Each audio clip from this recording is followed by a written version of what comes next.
Divorce men of Reddit, what moment with your former wife made me think yup, I'm asking this girl to divorce me. 15 years in, and I find texts on her phone.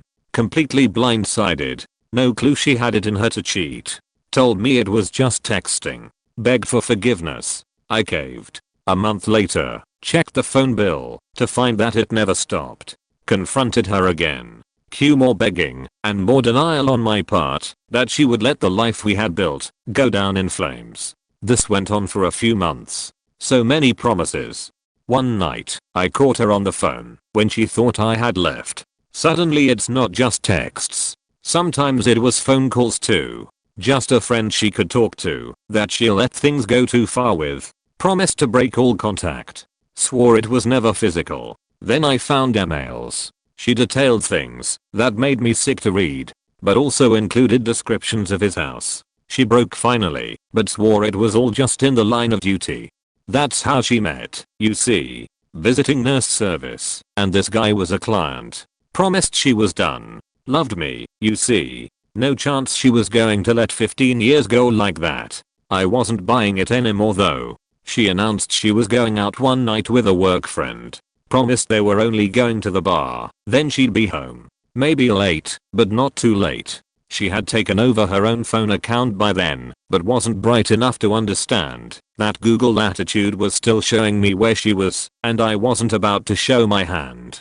She kissed me goodbye and beelined right for his house, and was there until the wee hours of the morning. Once I knew where she had headed, I called her dad and my best friend to keep me from doing anything dumb. I will love them both forever for keeping me calm while my world went faking insane all around me. My father-in-law offered to stay with the kids and wait for her to get home. Around 3 AM, while couch surfing my buddy's place, she sent me a nasty text asking where the fuck I thought I was. I texted her a screenshot of her little GPS dot at her boyfriend's and let her know I'd be sending her some paperwork soon. We met and spent the first 7 years of our married life on the West Coast, then moved east. 5 years later, I took a job back on the West Coast, but it was the middle of the school year, so I went out ahead and lived on my own until everyone could join me. Things hadn't been very good between us for a while, but I hadn't articulated it to her or even myself beyond vague feelings of dissatisfaction. One weekend, out there on my own, I decided to take a day and drive to one of my favorite towns, a town in which I had lived long before I knew her, a town we had visited often while married. It was late afternoon, was about to head back to my hotel when I realized that I could visit a particular beach that had special meaning to me from my earlier life there. I stopped at a convenience store, grabbed a growlsh like I used to drink on that beach, and drove out there. Hiked out to a specific spot I remembered, sat down, popped the beer, and looked out over the ocean. And it hit me that I hadn't done that in over 20 years. Whenever we'd visit the area, I'd suggest stopping at the beach, but she wasn't interested and would always veto the idea. I'm sure reading this, it seems like the tiniest thing, but it was the catalyst for me realizing just how completely dissatisfied I was with our relationship. I think from the time I sat down, I knew it was over within maybe 10 minutes. Just sitting there, sipping my beer, looking at the ocean. Edit, RIP Embarks, and my first gold. Thanks, Redditors. I seriously thought this would be one of those I'm late to the thread so no one will read it posts. Thank you for all the incredibly kind words. Growlsh is indeed a Dutch beer. It can be had in distinctive green bottles with hinged, resealable ceramic caps. I chose it because when I had lived in that place before and had headed out to that specific beach with friends, I'd always bring growlsh. She had lost her job again after quitting a decent one because she didn't get along with her boss. Anyways, a few months go by and I'm doing everything. Cooking, laundry, dishes, yard work, etc. I'd ask the kids what does mom do all day, and they said she plays on the computer all day. So the final straw came when I came home from work and had to wash dishes so I could make dinner. Dinner is made, so I tell family it's ready. She comes to get a plate and serves herself first instead of our youngest child who was 4 at the time and couldn't serve himself. As I watched this unfold, it dawned on me If I'm going to do all the work I might as well do it by myself or find a partner to share the load with, because she clearly didn't want to be on my team. Edit to those mentioning depression. Yes, she was, and maybe still is. She was on meds for it, and we went to counseling after the birth of one of our kids, and she had postpartum depression. At this time she stepped out on our marriage with at least 3 guys. I finally got proof with hidden caller ID and a voice activated tape recorder hidden under our bed. Yep, got to hear them having sex. Long story, but we stayed together. I don't know if the counseling helped or not. I also need to add that she was never good with money. Blew a small inheritance in record fashion. She would give me money for joint bills, and I was handing it back over so she could put gas in her car, or she had bill of hers due. One year we got a nice tax refund and she promptly tells me she owes her stepdad $2,000. What the fuck? Still stayed. In short, my earlier response was to Op's question, and the edit is some background, so you know that this was something that had been building for years. Wasn't married but about 1 month away from marrying. We worked together at the same job for about a year, but she was first shift and I was second. We both had weekends off so we could and did things on the weekend. We had got everything paid for and were set. One weekend, actually on my birthday, I went to get a haircut before we went out for the night. I weirdly noticed this one car in the parking lot of our apartments.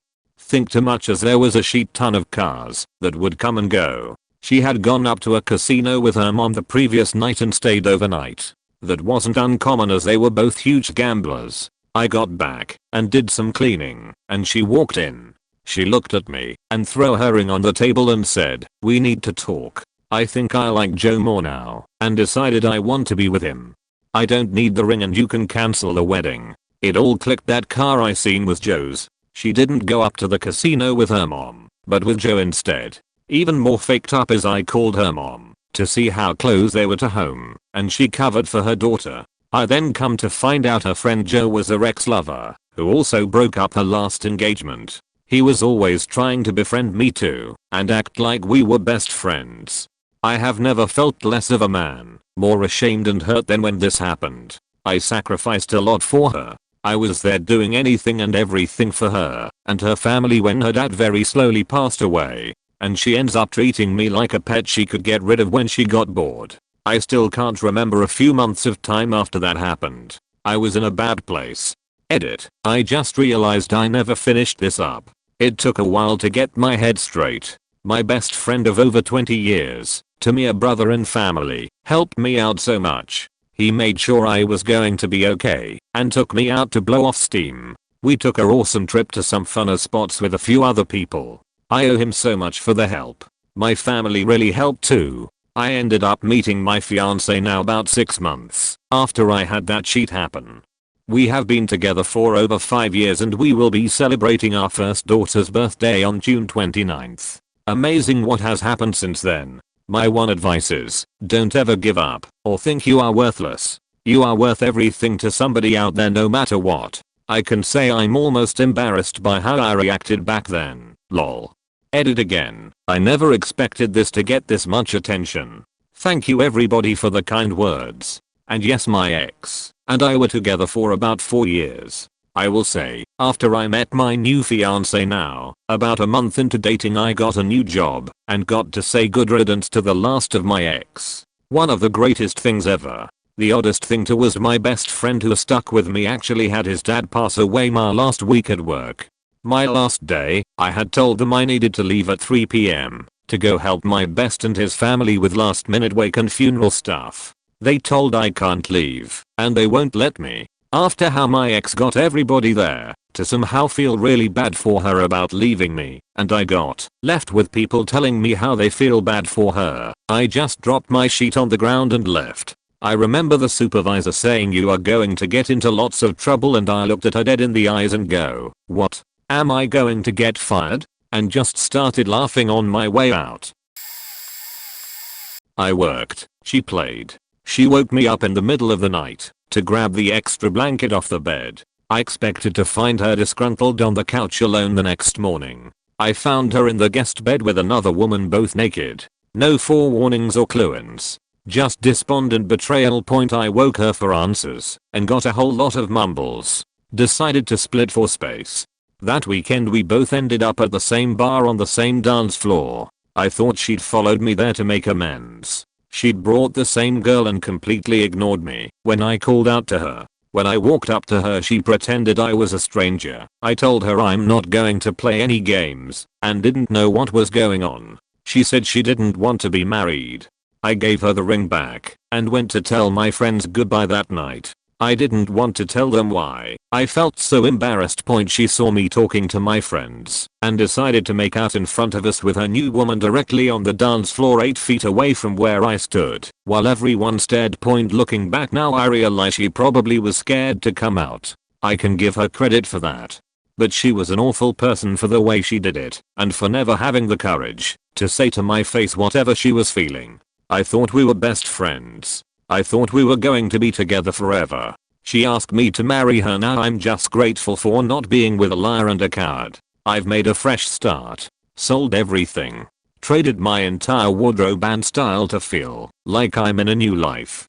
Sure, I've lost more money than I ever thought imaginable. And the dog. I just keep optimistic that I'll find someone who deserves my time. I don't focus on the past, and I have faith in God in the future. Whoever I marry next will be grateful for a man like me and loyal. But until then, I'm gonna enjoy the single life again and just play.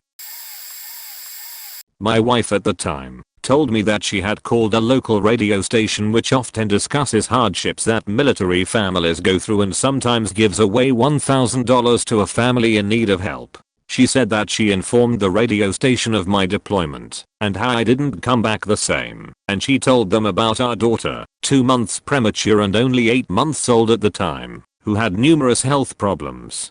My wife explained to me that the radio station hadn't given away the $1,000 in quite a few weeks, so they were going to give us $10,000 for her telling such a heartfelt story. She called me while I was at work to tell me what had happened, and I was really excited. Asked my SNCOIC to help me draw up a savings plan and figure out which debts should be paid off first, etc. Things were looking up. I get home that night and, rather than being greeting with an enthusiastic hug, she points to the loft and mouths, "Not now, I'm on the phone." So I go upstairs and wait for her to finish. While I was waiting, I could hear her saying things like, "Yeah, I can get those papers to you and no problem. I can have that ready by tomorrow. HMM. Maybe they need identification and proof of my deployment or something, whatever." Fast forward to later that night, and like usual I'm having trouble sleeping. I decide to get on the computer and listen to the podcast from the radio show. After a few searches I find it and start listening to it. This is where my blood starts to boil. She told the DJs that she was a single lady living on her own and that her sister married a Marine and they had a child named Mary, our daughter's middle name. She goes on to say that Mary is now in her custody after the Marine husband, me, sort of, was killed in Afghanistan, and the mother, her IRL single sister with no kids, Jackie, was killed in a car wreck, and Mary was now my wife's responsibility. Hundreds of people called in and offered to help, many of which owned business and wanted to offer things like baby supplies or completely furnishing a nursery for her. Literally thousands of people had heard this bullshit fabricated story, including some of my coworkers. It was the radio station she was on the phone with, and they were asking her to provide death certificates and a birth certificate for Mary, which is why I was hood away. I'd found evidence of potential cheating. Despite this, I still was willing to work on things. I confronted her about her feelings towards me, not the cheating. When I point blank asked her if she was interested in counseling or trying to work things out, she said no. That was the first time. It would have been better to have stuck with it. There was a tumultuous time after that where we flip-flopped and were trying to work things out. Sorta. She complicated things. I had broached the cheating with her, and we made rules during our maintenance period. One of which was that she was no longer to have contact with her friend she was cheating with. I ended up finding out that she was still Facebook friends with him. When I calmly explained why this would hurt me, she turned it around, that I was a bad guy. I started living with a friend at this point. During my drunken half-sobbing tirade where I explained everything to him, I finally realized that I don't want to be with this woman anymore. She doesn't love, respect, or care for me at all, and I deserve those things. Moved on and have since found a wonderful woman that I will marry in April. Even though I figured I would never get married again. Edit. I got hurt. It sucked. It sucked really bad. I never expected to get a divorce. I took some time to work on myself and address the mistakes that I made in my marriage and past relationships. I ended up finding a person who 100% is in sync with me and communicates like a mature adult. She is super smart and helps me through my emotions as I help her through hers. I did a complete 180 on marriage. It wasn't a struggle. It feels right. I thought long and hard after I had decided to get married. I wanted to make sure I was not making the same mistakes again. I believe I've found my true partner and each day gives me more reasons to believe that to be true.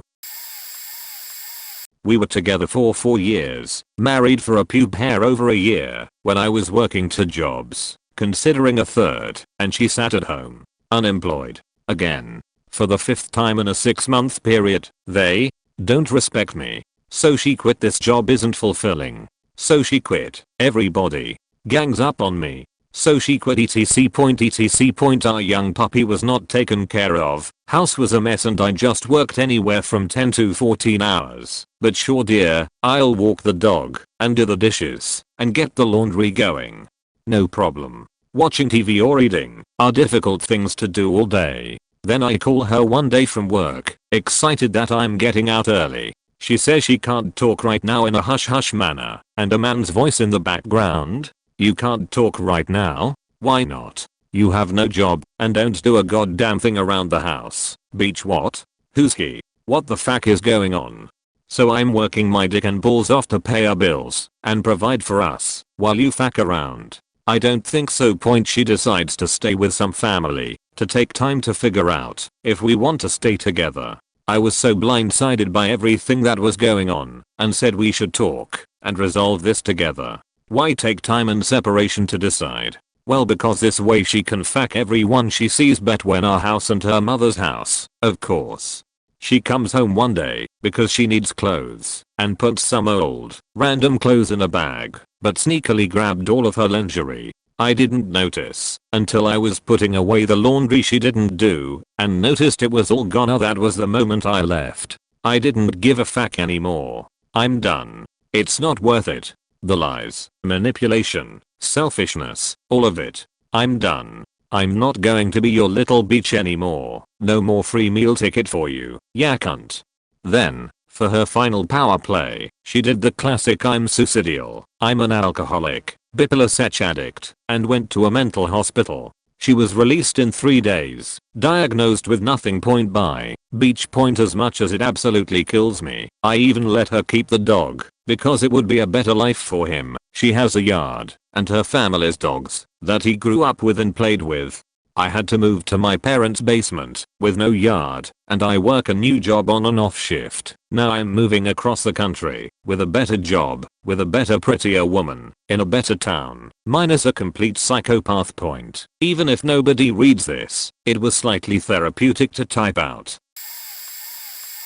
So, I'm partly to blame. I'm not without fault in this. While was deployed to Afghanistan, she had an affair. This is far too common a story on its own. At the time, I was still very religious. I sought to repair the marriage and make things work. I told her I never wanted to talk about it again and that she was forgiven yet on notice. So, to speak. For the next 2 years we were both pretty shitty. She never believed me when I told her she was forgiven, and she truly was. She was scared I would cheat on her to get revenge. This made her jealous and controlling. She didn't want me to have female friends, associate with other female soldiers in my unit, typical crazy beach stuff. This was a big factor in the divorce, but not the tipping point. I did learn from it. Thought, I'm not a player, but I won't ever be with a jealous gal again. Again, I was not without blame. I had a lot of anger and problems. When I came back, I'd get off work and go buy some 40s, sit in a parking lot and drink, rather than go home and try to fix things with her. My anger often got the best of me. I'd never raise a hand against her, let alone my voice. But she would push me to a point where I knew I would. So I'd leave for a couple of days to cool off. Maybe this wasn't the best course of action, but it kept me sane. I eventually got bored and volunteered for a tour of duty in South Korea. My first week out of the country she faked another man. That was the point where I was done. I married far too young and could have been a better husband. But I take it as a learning experience. Something that did make me a better man and a better husband for whatever girl comes into my life. I started dating a high school friend when I was 23. 2 months after dating, she who shall not be named got laid off. 6 months later, she still wasn't working, and I was pressured into marrying her by her parents. Like a dumbass, I gave in. We got married, and 2 years later, she still hadn't found work. Not because of the economy, but because she couldn't get off her lazy ass and look. At the time, she was 25, didn't have a job, and didn't have a license. Her excuse was, how will I get to work? A couple of times a week, she would go out with friends while I was busting my ass off working 3 jobs. She opened a credit card in both our names and would use it for shopping. I remember losing my shit one day because she spent over $300 on 4 bras at Victoria's Secret. You might be wondering, how in the hell? She was a natural 42DD. Once you break 38DD mark, bras skyrocket in price. Big boobs are expensive, gentlemen. Every time I paid that sheet off, she would go out and rack up the debt again. Finally, I decided I had had enough. Nothing I could do would change her, and I was no longer emotionally attached to her. On the 1st of the month of June 2010, I paid off the credit card, called the credit company, and cancelled the card. I then paid the rent in full. I told the management to take me off the lease and that we would be out by July 1st. I secured a place for myself and prepared for the sheet storm that was headed my way. The following day, I got home and she was sitting down watching some sheet show on TV. The laundry hadn't been done, the dishes were still dirty, and the place was a mess. This was a common occurrence that no matter how many times I begged her to clean while I was gone, never got done. I walked into the living room, shut off the TV, dropped my house key on the table and said, "Voldemort, I'm faking done. Despite trying everything to motivate you and doing everything I can to make this work, it's just simply not going to happen. I paid the rent for the month and you have 30 days to find a place and move out. I'm leaving everything here for you, TVs, couch, bed, Wi-Fi, computer, etc. And I'm only taking my clothes from the closet. I will be out tonight." I gathered my clothes and left. I felt relieved. So much stress gone, just like that. I didn't get but 3 miles before my phone was ringing off the hook with her mom yelling at me and delivering death threats. The next day, I had my attorney contact her and start the divorce process. It has been heaven ever since. So that's how I broke free from the Dark Lord's spell. I didn't want a divorce when I realized her drinking was becoming a serious problem. I didn't want a divorce when she ended up comatose from liver failure. I didn't want a divorce when the hospital bills broke through the $1 million cap. I didn't want a divorce when she came out of the coma and tried to get her life back on track. I didn't want a divorce when she became addicted to opioids. I didn't want a divorce when she became addicted to Ambien. I didn't want a divorce when her pill doctor was arrested and she couldn't get her drugs anymore. I didn't want a divorce when she started drinking again. I didn't want a divorce when I was broke, unemployed and hopeless and all I could think of was how to keep food in our kitchen and my son in school. It was then I realized that if she went back up north and lived in the same town as her large family, she could get the help necessary to get better, and I could reduce expenses and see our son graduate high school. The moment I said, "Yup, I want a divorce," was the day she left. Her brother had come down and would drive a U-Haul back up north with her and her stuff. That day, she decided and became adamant that she was taking our only vehicle as well. We live 13 miles from supermarkets, fast food, gas stations, etc. and 26 miles from my son's school. Not having a vehicle wasn't an option, so I stood my ground. She got so mad, and we fought so hard, my son got involved, screaming at her that she can't stand us and she needed to leave right now. So she left. And I started getting back on my feet. The following year, I flew her back for her son's graduation. We were cordial, had a pretty good time, then she left. And that's the last I heard from her, until the following year, when I was served divorce papers. We're now divorced, I've moved and I'm back to being confident and successful. I've talked to her once or twice since then, and I'm happier than I've ever been. Obligatory, not my former wife, but with my fiance. The moment we went to the bank. We'd been together over 4 years, engaged for 1.5. If circumstances had gone our way a little more than they had, we would have been married. I know it. She really was my soulmate. We connected from the moment we met each other, and through thick and thin, the ups and the downs, we were always there for each other, understood each other.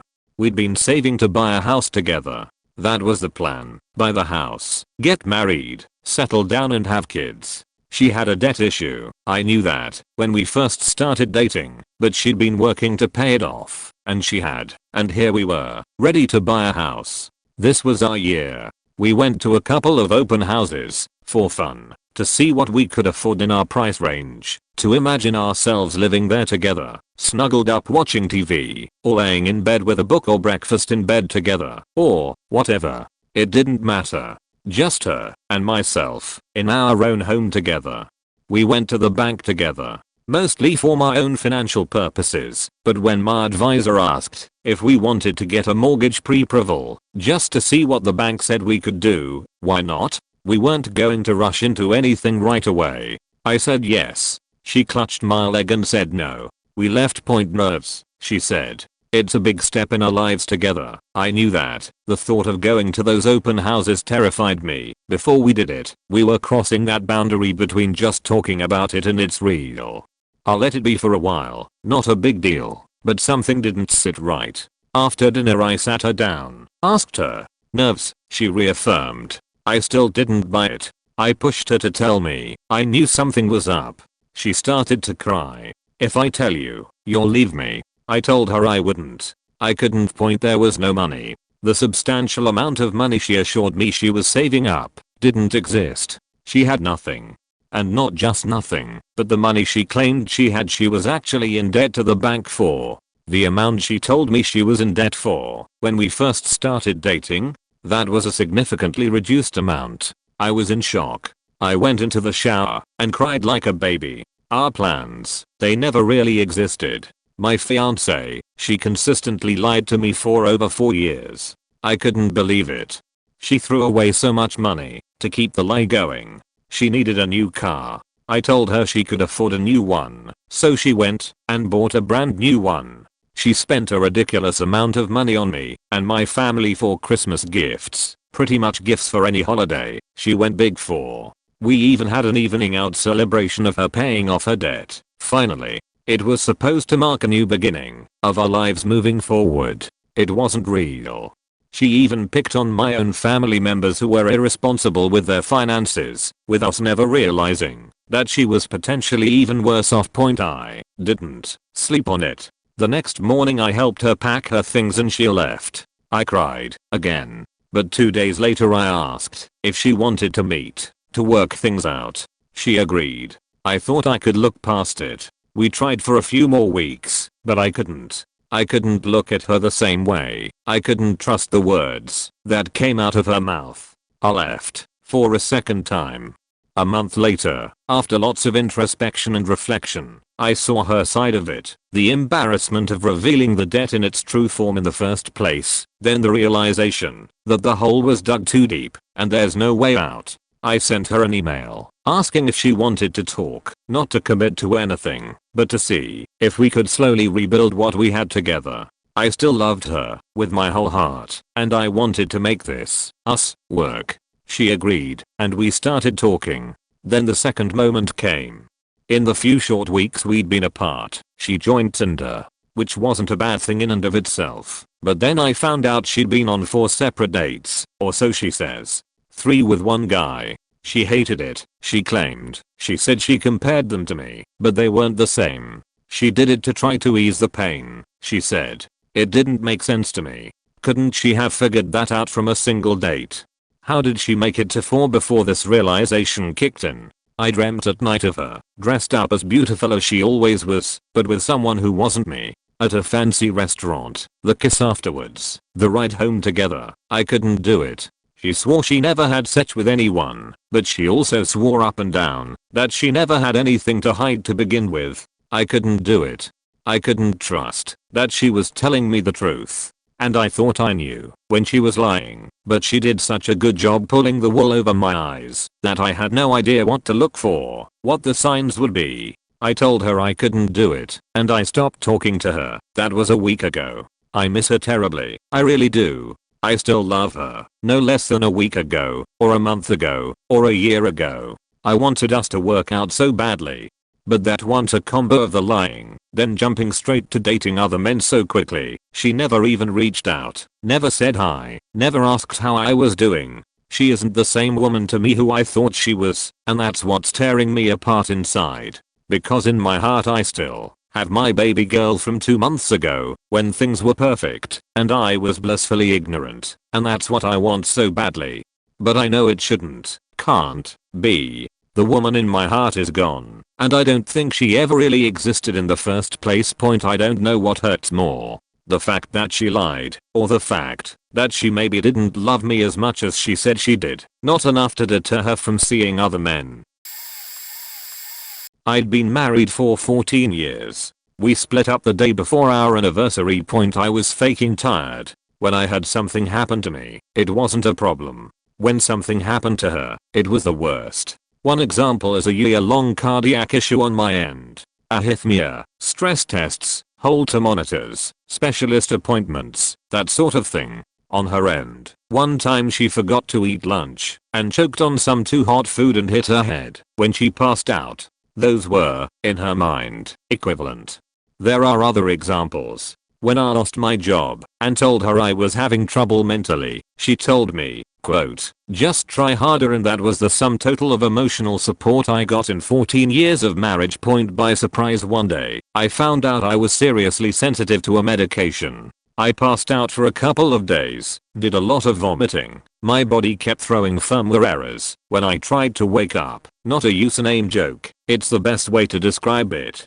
And I was more than a little disappointed when I didn't wake up in the hospital. I lost 8 pounds in a couple of days, and 5 of those pounds never really found their way back on. She was mad that I'd lost weight. She went on vacations every year with her teams and clubs. She thought of my work trips as equivalent to vacation, so I never got any time off. We only had short kid trips to the next city, and before that was our honeymoon. Conversations were a nightmare. If I phrased anything imperfectly, she'd hold it against me for years. I told her that sex was a way to feel an emotional bond or something like that, and she kept bringing it up that that's how you feel love. So it was nearly impossible to say anything important about anything at all. I couldn't relax at home. I couldn't feel like I couldn't say things or do things without it being recorded mentally and thrown back at me. It was like being on camera all the time, and it felt like she was just trying to trap me with any given conversation. She still does this, trying to get me to agree to oddly specific phrases, or bringing up old issues over email after they've been resolved, like the time I caught her stealing money from the children. In the last year, she just kept asking me, weekly, daily, if I was cheating. She'd been refusing any kind of sex, told me to stop asking, and when she initiated anything I'd have to guess exactly what she wanted, no questioning from me, and any mistake ended up with her crying. It was dreadful. So, I kicked my owners to get into better shape. I went from pear to V, and lost a bunch of weight, and put on a bunch of muscle. I hired a trainer from the gym, and she had a party and I wrote it on the calendar in the kitchen.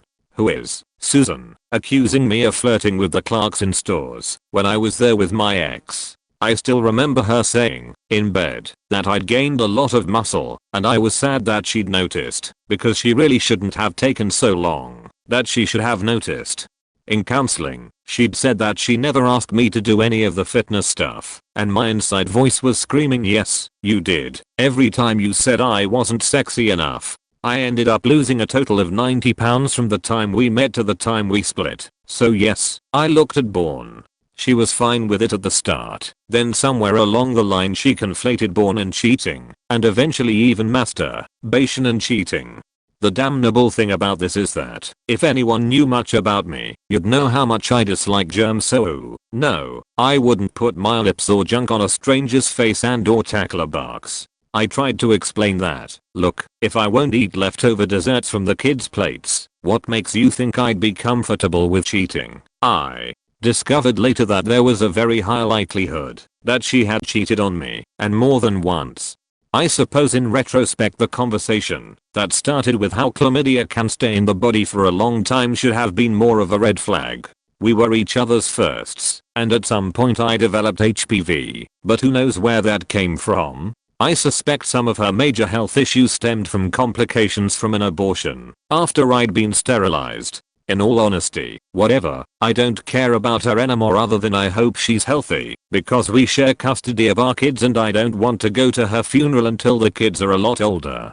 She looks like hell though, easily up more than 300 pounds. I hope she gets better. So what was the final straw? When I realized that she wanted all the time in the world to fix any problem she was facing, and that I had to face all of mine alone and fix them overnight, or sooner if possible. In the morning after the last counseling session, she asked me if I thought it was okay to lie to people that you're in a relationship with. And of course, yes, there are lies that are acceptable.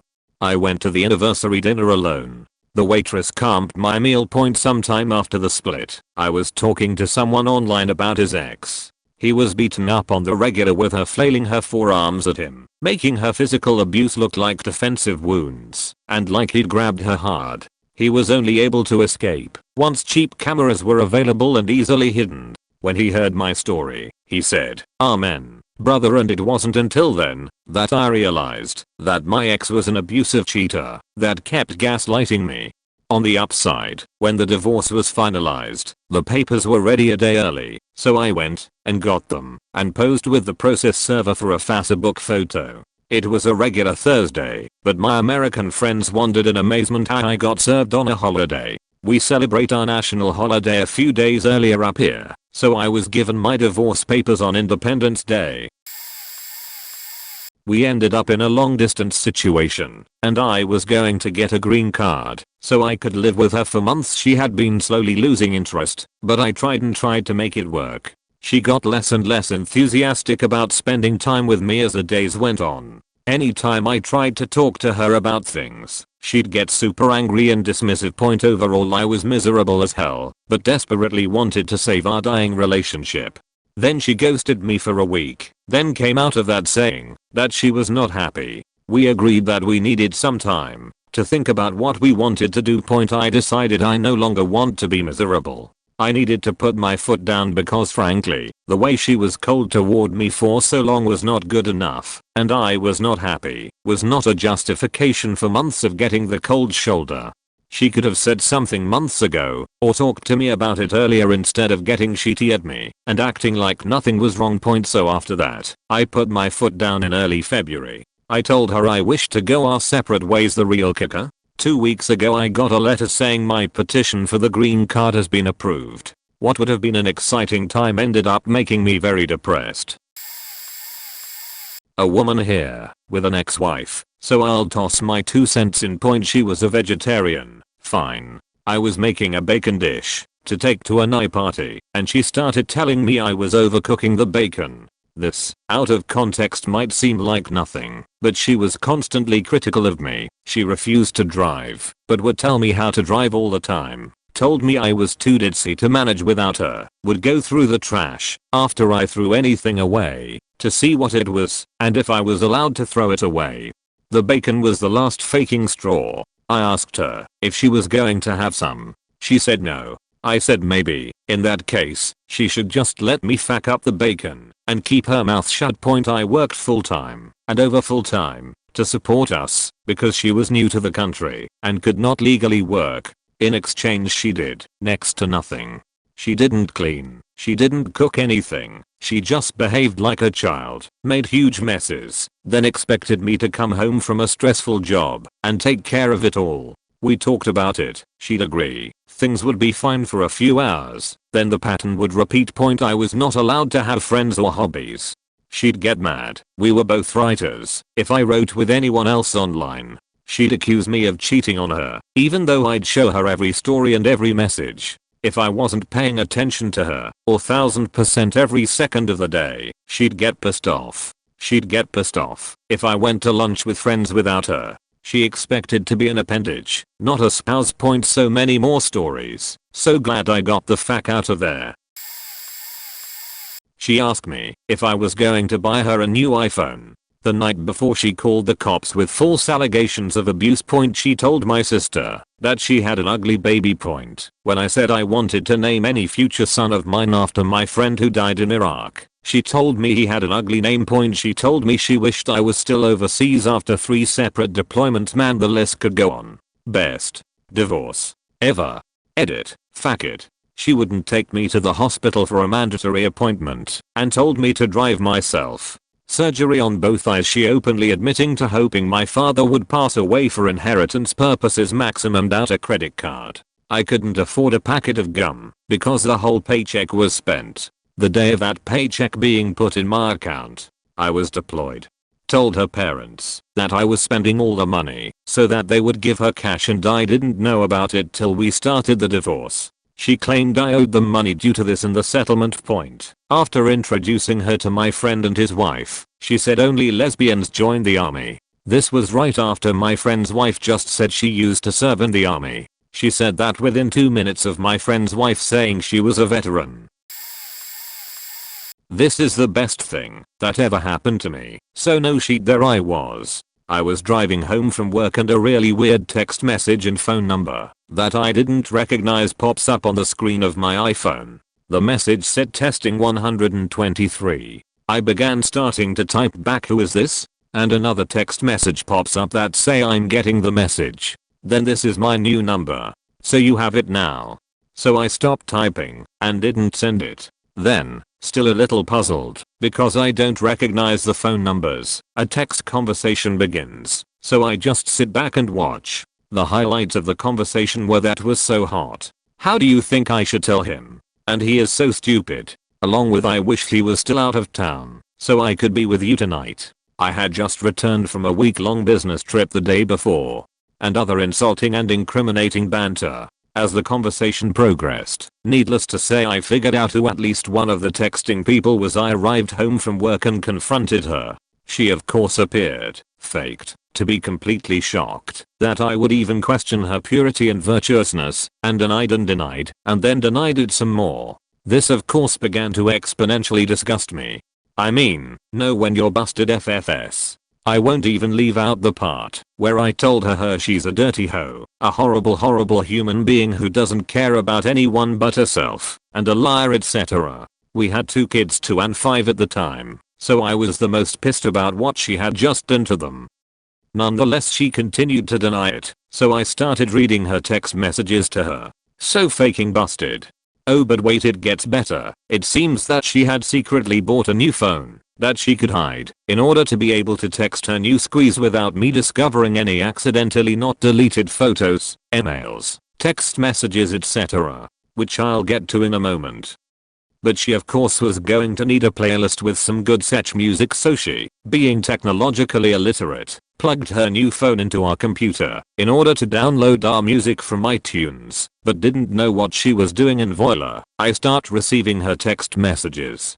This is the moment I was like, fuck this. We are so done. As I would never again, and to this day don't trust her. Now I could end this story here, but there's more that's just too good not to share. So being the dumpty, what she is, with the cat out of the bag, it's clear now that I know what's up, and we are getting a divorce. She asks me to fix her new phone, so that I won't get her text messages anymore. At first I say fuck off, I'm not your it guy anymore. She tries to fix it herself and fails. I'm still getting her text messages on my phone, although she thinks I'm not. I'll let this go for a few days, reading insults about myself and some other pretty painful shit. So, I finally explained to her that I didn't want to get her text messages anymore because I didn't want to keep reading this stuff about myself, and agreed to fix it for her. So she gives me her phone. I told her I would also need her old phone to transfer everything onto her new phone for her. Remember, she's computer illiterate. Unbeknownst to her, I had downloaded some iPhone recovery software prior to this false offer of assistance born out of pain and defeat. So I recovered all of her text messages, photos, emails, several online dating profile screen names and passwords, etc. Even everything that had been previously deleted. Didn't tell her and gave her back her phone. Point when reviewing the data later, I learned she had been cheating for a couple of years. However, it was all with women. She was secretly a lesbian. Not bi, mind you, but straight up lesbian. And to be clear, I have no issue with that. I have issue with being lied to, cheated on, used and played for a fool. Let's just say the deleted photos and text messages were super hot. Lol. I also learned her true nature from this data. We were married for 10 years. Together for 12. Anniversary in July. You think you know someone after all that time. Year 9, October. We become foster parents to an amazing 8-month-old boy. However, we argue a lot. I get attached to him, and we decide to pursue adopting him in January. We still argue a lot. Obviously both of us aren't happy. Mid-July I explained to her that I don't know if our marriage is strong enough to adopt him because we fight a lot, and I don't want to adopt a kid into a home that is broken, and suggest we go to counseling before we adopt him. I'm told it's just a rough patch, and that she's forever committed. No need for counseling. 10th anniversary rolls around in the end of July. Being a good husband, I bought her a big fat diamond anniversary ring. Adoption goes through in August. Divorcing in September. SMDH. The data grab revealed her years of cheating. Her plan since the conception of adoption. To go ahead with the adoption, but divorce me shortly after, thereby shoring up many years of future child support for 2 kids rather than 1. Her plan to wait until after the 10th anniversary in order to score maximum alimony and then move her girlfriend into our house so the 2 of them could forever sponge off of me and live happily ever after. Her secret money stash and credit cards. And, drumroll please, the drug problem she was also hiding. Yes, I know, now that I was an oblivious idiot. Lol. Once the divorce was happening in October, her true colors began to show. She beat me to the punch on filing for the divorce and checked the box full custody for her, no visitation for me. I lost my mind. She gets a safe to keep her secrets, drugs, credit card bills, court papers, etc. However, I cracked a safe and didn't tell her because I wanted to see what else she'd put in there. She used my daughter's birthday as the combo, which I guessed on about the 10th try. Lol. Yeah, that kind of dumb. She, for reasons I still don't understand, not knowing that I knew everything at this point, went nuts telling me she was going to take my kids away and I'd never see them again. She was going to take the house and gloating that she and her new girlfriend would live there and I'd be paying her for the rest of my life. Pure venom for no reason other than my discovering her secrets. This badgering all day every day became more than I could bear. But I also knew, if I moved out, she gets the house and kids and the ball is in her court. So I stayed. But ultimately, one day after listening to her lies, knowing she was doing drugs, stealing mail from my lawyer, stealing checks made out to me, and being able to take no more, I told her that I had the data. She called me a liar, said I didn't know shit. I whipped out my phone, opened up one of her most scandalous deleted such photos, showed it to her, and said this one's my favorite. Bahahaha. Seriously, one of the most satisfying moments of my life. I then explained to her that even with support and alimony she can't afford the house we live in, which actually may not have been ultimately accurate, not knowing how much alimony and support could end up being, but I believed it at the time. Therefore a judge would automatically award me the house. Also because of that, my stable work history, her drug problem and fiduciary shenanigans, that a judge would also award me the kids. I wouldn't have to pay her shit, and when I was done with her she'd never see her kids again.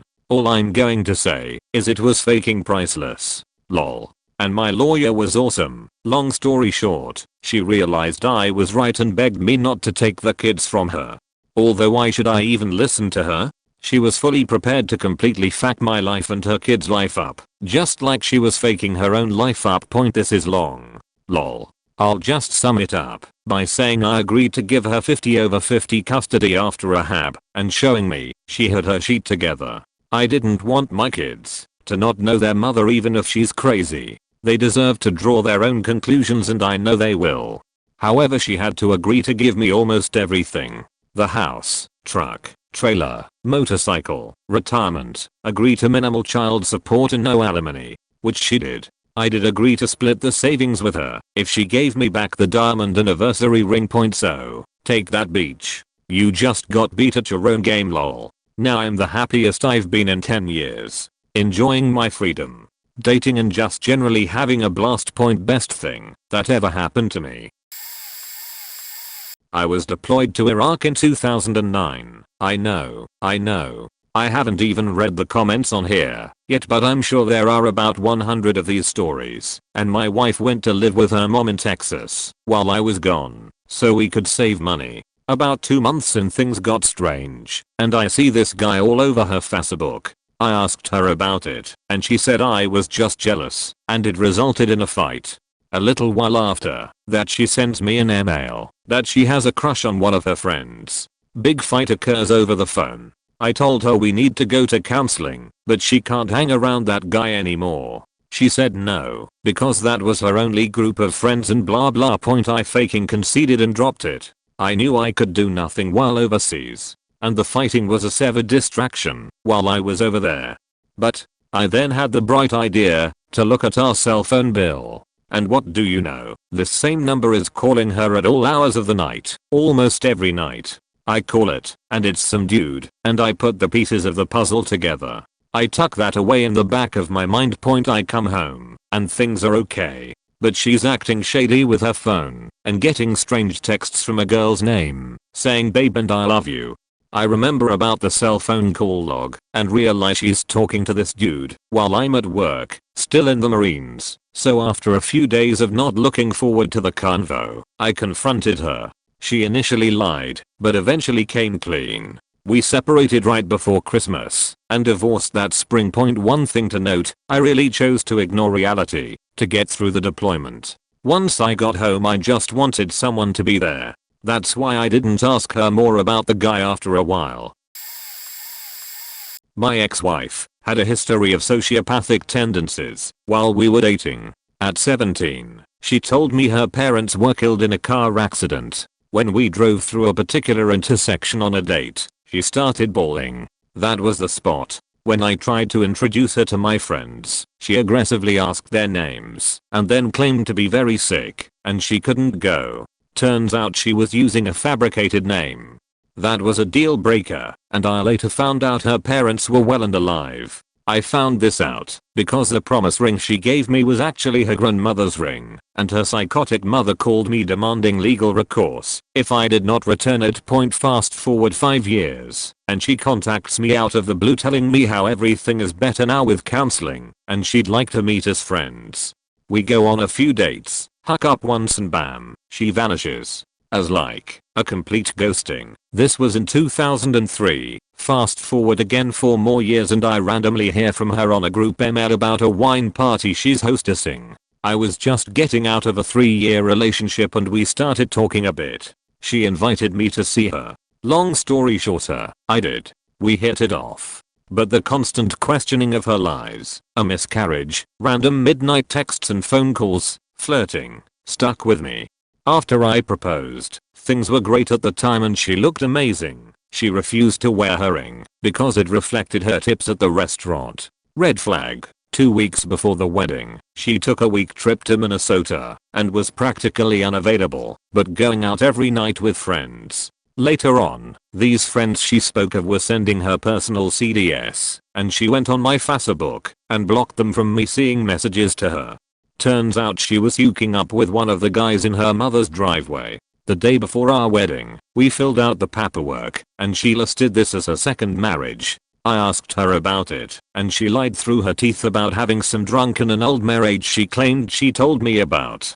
Court papers later showed she was married for almost 2 years to the guy. At this point, money was spent, $50,000, from her dad, and family was in town.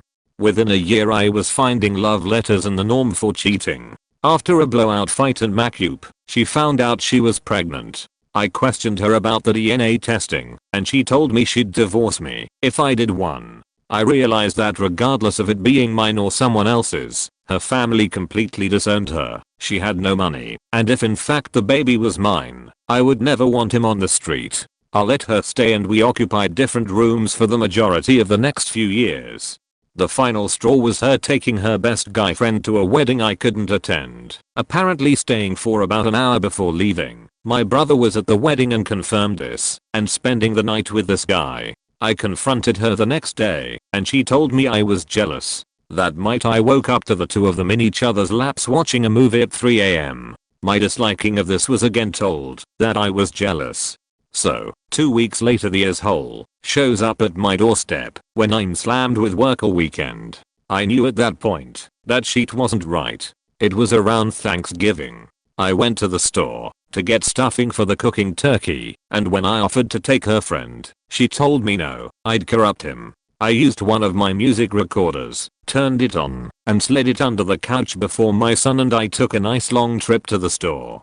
On the way back, 45 minutes. Figured that should be enough time. She called and told me to get a pizza because they were hungry now. I dropped off my son, grabbed my recorder, and proceeded to listen to them fuck while I grabbed the pizza. I came home, set up my 1000-watt DJ speaker, plugged up the phone, and invited them on from outside. I played it for about 45 seconds. My wife's response was obviously she was caught but not guilty. Sociopath. No emotion. How dare you play something like that in front of my child? Although violence was warranted, I didn't give two shits about her. I told her friend that I would anticipate him not trespassing in my house, and that I was going to give my son a bath. I guessed that it would be in his best interest to not be in my home when I came downstairs for my son's dinner. I calmly did so, while my ex screamed at me telling me how she couldn't believe how I embarrassed her and her friend. She took a trip to see her mother for 30 days. I talked to a lawyer. We still discuss counseling for her sickness. She changed her and my son's address without my knowledge and drained the entire bank account. I told her I could not pay for the utilities, and she told me that she doesn't think she should pay for them since she wasn't in the house. The day she was supposed to return, she signed a document she didn't show. I filed the next day. So, yeah, don't marry a sociopath. Although I have been in the right in every way, I pay through my teeth to get my son and she completely violates our settlement. 3 different lawyers' responses were, it will cost over $10,000, and she'll pretty much just get a slap on the wrist from a judge. Gotta love being a father who wants to be one in South Carolina.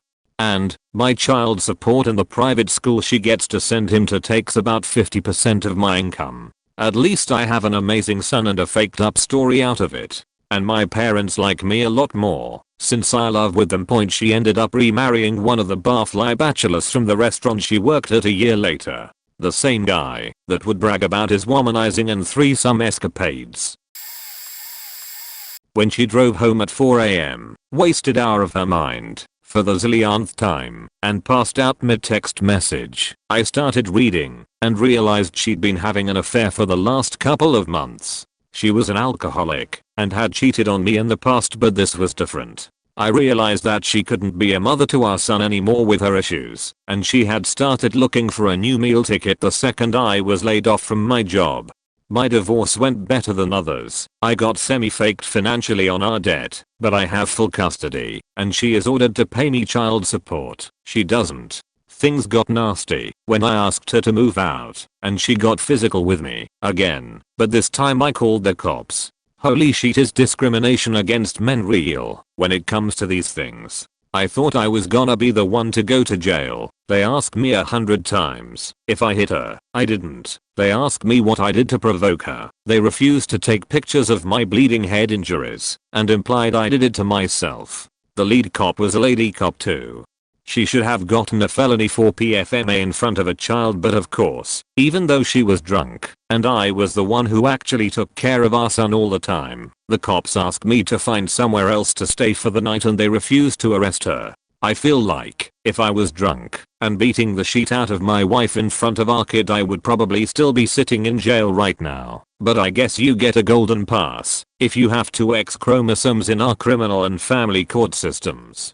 Just read through this thread and you will see I'm far better off than most men who are divorced, and as a loving father it really pisses me off that people who advocate for men's rights or criticize feminism are decried as misogynistic sexists. If feminists really cared about actual equality these issues would be their issues as much as they are men's issues. When I caught her lying about going out to a dance club with her friends from work, it turns out she'd been dropped off by those friends at her manager's house and they left town together for the weekend. I'd been working 16-hour days and was pretty wiped that week.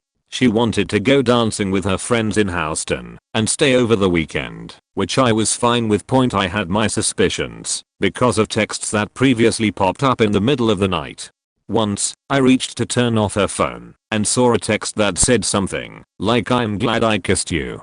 I dismissed it out of exhaustion. Well, our phones had the family locator enabled, so I checked her location that night. She went to Houston. She said she'd be downtown. She was actually way out in West Houston at a hotel. I texted her and asked where she was. She responded by telling me she was in a loud club and couldn't talk. I called a few times and she finally picked up. I asked again where she was. She deflected the question, but when I told her what hotel she was in and asked her if she was faking her manager, she started laughing. That shit hurt. I hung up, drank a few shots of rum, and went to sleep. I started the divorce process the next Monday. Best decision ever. Met an awesome girl a few years later that builds theme park rides. We've been married for about 18 months. Kid on the way. Edit. I cam splel gooder. Had an old school friend tell me of his divorce. They were together from university, then ended up living in Manchester. They seemed like a very fun couple, loving and enjoying life. They ended up having 2 kids and that's when the mother went crazy. She started insisting her boy of 2 years wanted to be a girl, started changing his pronouns, dress sense, toys and everything about this boy's life was about a girl. At this point my friend, the dad, didn't really mind. He thought this was a phase and his wife would change. The boy hit school age 4 in the UK and went to school. He started to enjoy boy toys, play with boys, roughhousing with other boys, and wanting to be a boy. The boy told his mum, and his mum insisted he was a girl. Arguments ensued and the mum doubled down, brought around experts who agreed with her the boy wanted to be a girl. So the mother said this settled the issue, got the boy's ears pierced, started over time with the conversion of the young boy to a girl. This continued until he went to secondary school, and as soon as his hormones kicked in, the boy realized he was a boy, wanted to be a boy, and he started really hating his mum for what she put him through. All his family photos were of him as a girl, his clothes, toys, room, and even the school kids coming up to secondary school with him saw him as a boy who was forced to live a girl. When the boy was around 13 to 14, he went on a DV trip, learning camping and wilderness stuff. The boy wandered off in the middle of the night and no one noticed. In the morning the teachers and adults went searching, and they couldn't find him. Then there was shouting from the kids. They found his body leaned up against a tree, slits going from hand to elbow crease, and note in his hand saying "I always wanted to be a boy, but she wouldn't let me." Upon hearing the news, the dad was distraught, trying to contain his family and keep it going. The wife started attacking the school for not supporting him as a girl, the dad for not promoting and encouraging him to be a girl, and even the boy's sister for not supporting him. She started to get worse with each week, hitting the daughter and the husband, moving on to using objects, and eventually she tried to attack the husband with a serrated bread knife. Shouting, "It's all your fault. I'm going to take everything from you. You will end up with nothing." Husband, thinking it was a heated argument, threat ignored what she said. About a week later the divorce papers came. During the hearing the wife basically laid all blame down on the daughter and husband, made the husband out to be abusive, attacked her, tried to rap their son because he was a girl in her eyes, and so on. None of it being true. The verdict came in. The husband lost his house, rights to access of his last child, had to pay custody to the mother and expenses for the court case. The dad, upon hearing this, realized he lost his son, home, wife, daughter, and with no immediate family alive, Had nowhere to live. After the hearing he came to talk to me, told me everything, and we got pretty drunk. Watching grown men cry is hard on a person. I put him up until he could get his life in some kind of order.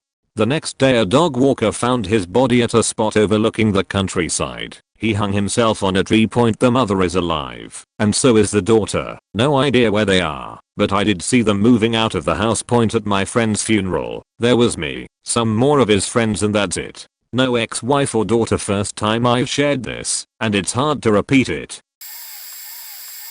So, before I write this, I would just like to say I'm a 27-year-old female, and I'm telling the story of my father, and when he knew it was time to divorce my biological momaka, the uterus as I commonly refer to her. My father passed when I was 17, so this is his posthumous tale. My biological mother was extremely abusive, both physically and mentally, hell, spiritually even. She cheated on my father shamelessly. As a child I remember her throwing things at his head and leaving for days and coming back home when my father had his paycheck. I remember watching my father cry in the kitchen sometimes when he thought I wasn't looking. He tried to stay in the marriage for the sake of me not being part of a broken family. He tried his best to make my childhood as normal as he could. I also had a half sister whom shared the same mom but different dad. My mother was so tasteless, and she would often take my sister with her and have sex right in front of her. Needless to say, my half sister grew up with the preconceived notion that sex equals love. She was pregnant at 15 and married at 17. Anyway, not to digress, the breaking point for my dad was when my mom dropped me off one night at 1 AM on a school night and went back out to a family party. My father was getting me ready for bed and I asked him why. Did mommy have her tongue in someone's mouth? Threshold had been reached. What I distinctly remember was how my dad handled such abuse with such dignity. I woke up to his things gone and my mother back home cursing and threatening to make his life hell and waging war on him. She told me I'd never see him again. I went into hysterics. My father came back and bought me a present and apologized and tried to explain to me he'd see me on weekends. I wasn't having it. I would cry non-stop. My mother couldn't take it and told my father to pick me up. She remarried a few months later and tried to go for full custody, but my father fought tooth and nail. He won after having a psychologist deem her mentally unstable and unsafe. I guess the only reason I wanted to write this was I'm reading these stories and I see my childhood, and as an adult I have an intense sense of gratitude for my father. For going through what he did, and raising me the way he did with what he had. I sincerely also wanted to say thanks to the men who have children, or who do not have, going through such torment and malice the way you guys have. You never know who else is impacted, and I can say in the truest sense my dad is a hero for going through what he did, and also showing me what unconditional love is, and I wake up every day appreciative for it. I also thank the uterus too, for showing me the woman I do not want to ever be, and sex does not equal love. She passed away a year ago, died alone on her deathbed. It wasn't the silent treatments, or the emotional outbursts over slights no one else could understand. It wasn't the years of manipulation and unhinged punishments. It wasn't letting myself be isolated by her from my friends and family. It wasn't even the violence. It was my son. I was afraid to file for a long time as I was afraid custody of my son could go to his crazy mom that was unable to love or care for him. It wasn't until a particularly violent night from her, where I walked away 3 times and never even defended myself, and she threatened to and called lied to police to have me arrested. I was bleeding and red all over, not seriously injured, and I wouldn't have called the cops, but to be hauled off and abused by the legal system for being the victim of the crime you are punished as the perpetrator of until later acquitted sucks. As soon as she threatened how she could have me arrested, after I let her be violent and no resistance in 2 engagements that night, one while she held my 2-year-old son, as soon as the threat was made I locked myself in the office and started researching divorce lawyers. When the cops arrived and she made good on her threat, they spent half a minute talking to the bleeding guy, 30 minutes talking to the perpetrator, and I was gone from my home, work, and son until acquitted. As soon as I was in handcuffs I knew there was nothing on earth that could keep me from filing for divorce and fighting for custody of my son. that any risk would be better than being raised in the home and marriage he was made throw away after reading, because you rob me of solitude, but provide me with no companionship, because I realized how spot on that was. My story was similar classic narcissism, full on addiction to drama. At first some of the things she threw fits about were reasonable. They were difficult situations, and I thought I get why she is upset. But then the drama continued, and it became clear that what she got off on was the drama. Her fights would just get more and more emotionally abusive, and the things she said to me just crueler and meaner. Because getting a rise out of me fed her need for drama. If this sounds like your situation, bone up on the concept of narcissistic fuel point anyway. The moment that woke me up was when she went on a walk with me. Walking together had been regarded as sacrosanct shared activity. And she screamed demeaning things at me for basically an entire hour, with no regard for the entire neighborhood hearing all about how ineffective my business was, and how insecure I was about having been fired, and having work challenges. I know it's incredible, but that tirade of verbal abuse was not what woke me up. It was what she said to me at the end of the whole things, when we were in let's make up now time. That is when you say I'm sorry point. Instead she said I'm sorry that was necessary. Then I realized that she was not blowing off steam or venting. This was her plan on how to manage the relationship with me. It took about 2 minutes of that rolling around in my head to realize. Fuck this, I'm out. Point executed. Split a few months after that. Happily divorced since then. We had a 6-month trial separation. Grand advice she got from her twice divorced and happily married cunt of a colleague. Point I had signed a 6-month lease, but kindly had it extended for 2 months. In December, I was a wreck and waited for her call daily to move back in together. She called and said maybe, let me see how it works out with dude she's seeing first. Still, thinking I should be patient with my wife, I accept and say I really must know by February 17th, because I'll need a new place to stay. She said no problem, we can talk then. Point my life, future, hopes, and dreams hang in the balance. I wait for her call, it doesn't come. February 20th I call and ask why she hasn't called, and she says I said that. I don't even remember that. Well, I'm still not sure what's up with dude. So I'm not sure. She was the most important thing in the world to me. I stuck with her through a lot of bullshit I shouldn't have, but oh well, and I wasn't even on her radar. I moved into a sweet bachelor pad on the beach. A few days later I woke up and remember looking myself in the mirror and saying you don't need her. You'll be just fine. It was like the weight of the world was lifted off my chest. I could breathe and think clearly. It was over. A few more years were shed, mostly over what never would be on my part. On her part eventually there was regret and even begging for forgiveness and another shot. It cannot be unbroken, and she had broken it thoroughly. Point. That was almost 3 years ago. I've fallen madly in love, gotten remarried, have a beautiful daughter, and consider myself the luckiest guy I know. I'm so glad she did what she did. It got me here. Once she got a new job, she started talking to me about this guy at work in increasing frequencies. She started getting more and more distant. One night she didn't come home. I got worried, so I checked her messages to make sure she wasn't out with that guy. According to the text messages, they went to a club and had sex in the bathroom. I confronted her about the texts the next day when she got home, and she said that her new boss advised her to make up the text chain to a fake friend to get back at me for not being happy in the marriage. I told her she was full of shit and gave her my ring, and that she had 30 days to move out. The next day she signs a lease and moves out. I go to drop off my daughter the morning after, and the same guy is sleeping in her bed. I confront her about it, and she said he came over early to help her move. A week passes, and I urge her to come back for the sake of our 1-year-old child. She declines because he has moved in, and she can't kick him out, and because I called her a bitch. The next week I find out she's pregnant with the guy's child, and that they have gotten engaged. We hadn't even filed the divorce paperwork at the time, and she had only known this dude for a little over a month. We pushed the divorce paperwork through.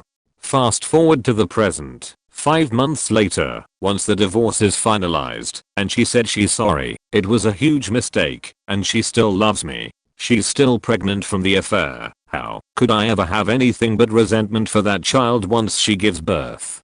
And yet, a small part of me still wishes we could be family again. FML.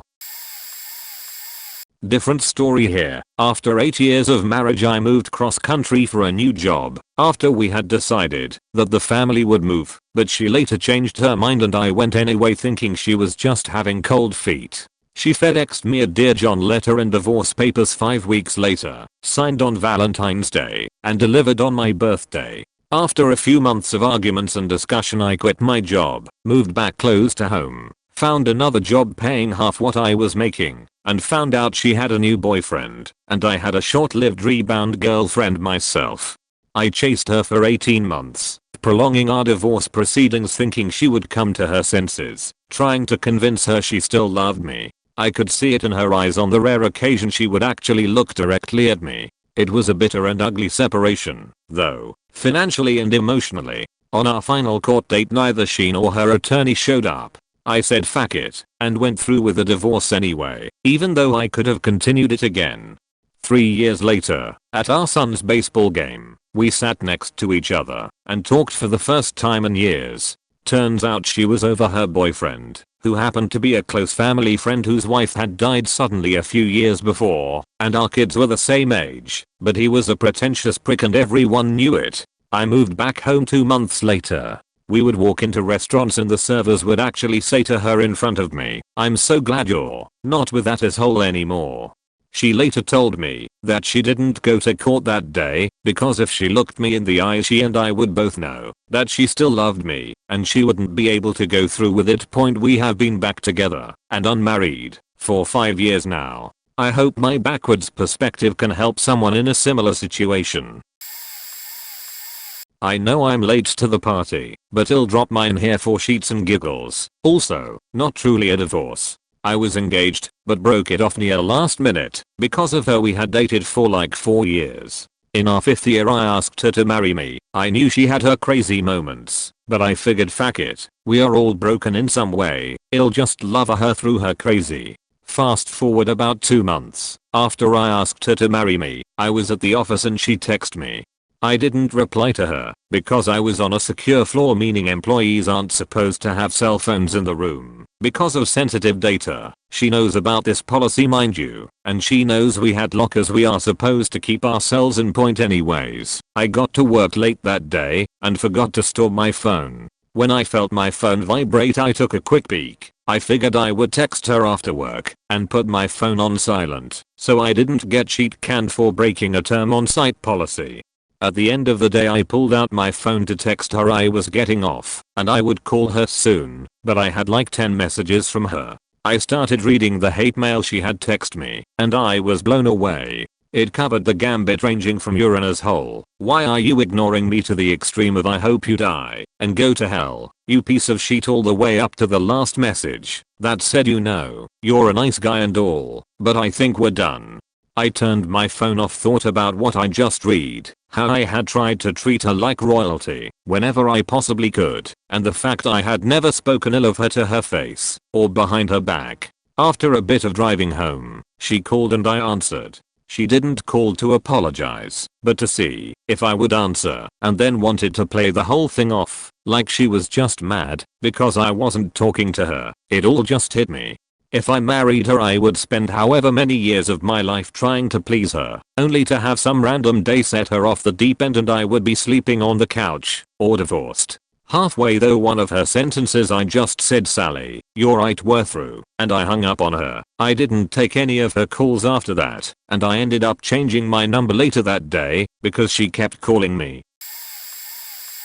I've never been married, but I want to give a shout out of support to people who found themselves trapped in awful relationships with their ex-spouses, and look back and wonder how they could have let things get so bad. It's okay, it's not your fault. Human relationships are complicated and difficult and lots of people out there are just straight up toxic. I spent about a year in a relationship with a woman who was a nasty, mean, short-tempered, manipulative, verbally abusive, arrogant bully.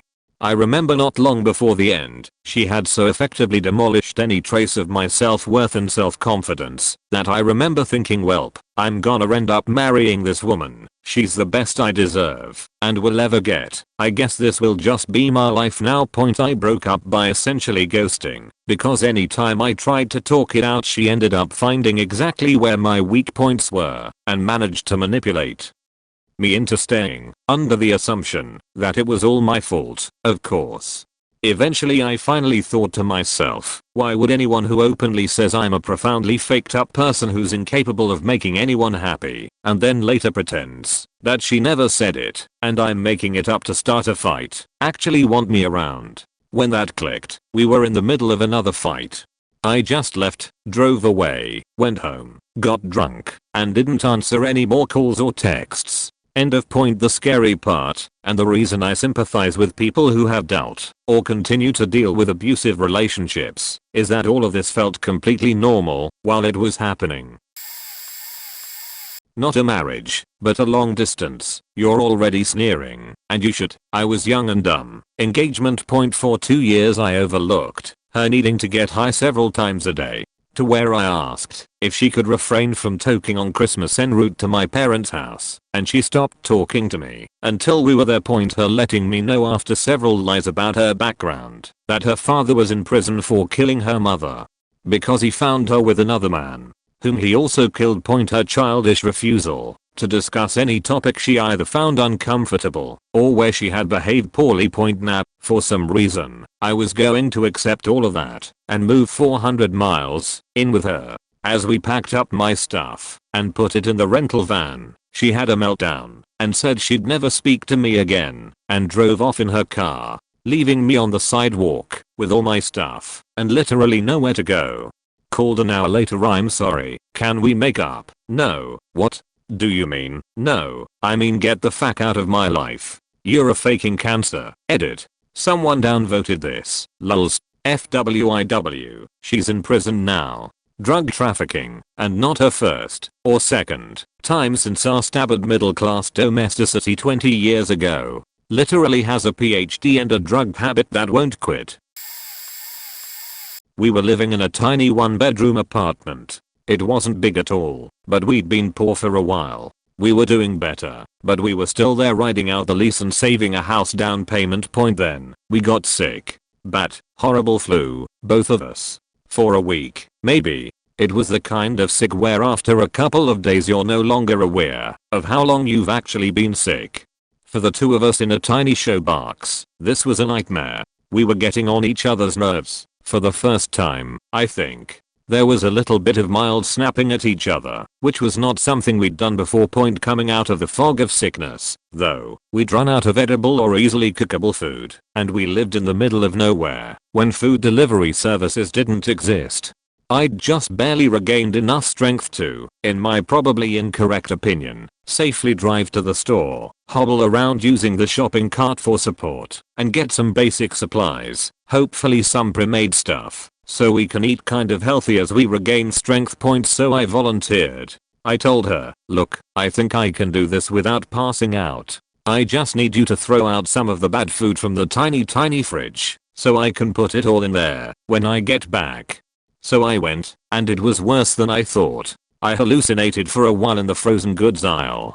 But I made it home, and you'll be completely unsurprised to hear that she hadn't made space for the new food. She'd gone ahead and dialed up the prehistoric internet and was in a chat room or something. I didn't snap. I didn't argue. I just sighed, cleared out the fridge, put the new stuff away, and went to bed to pass out without eating. And as I drifted off I just knew that we no longer had a future together. Edit. See my reply lower down. This wasn't why did you divorce her. This was just the moment that I knew, or the moment that I knew that I had already known. When I graduated from college, I was lost. I had no idea what I was going to do with my future. I was struggling for money, working temp jobs I hated. The real world was laughing at me. After some creative googling I stumbled upon the opportunity to teach English in Japan. It was a crazy idea, but just crazy enough to work. I'd barely ever left the US and maybe a nice culture shock to the system was what I needed. I spent one glorious year there.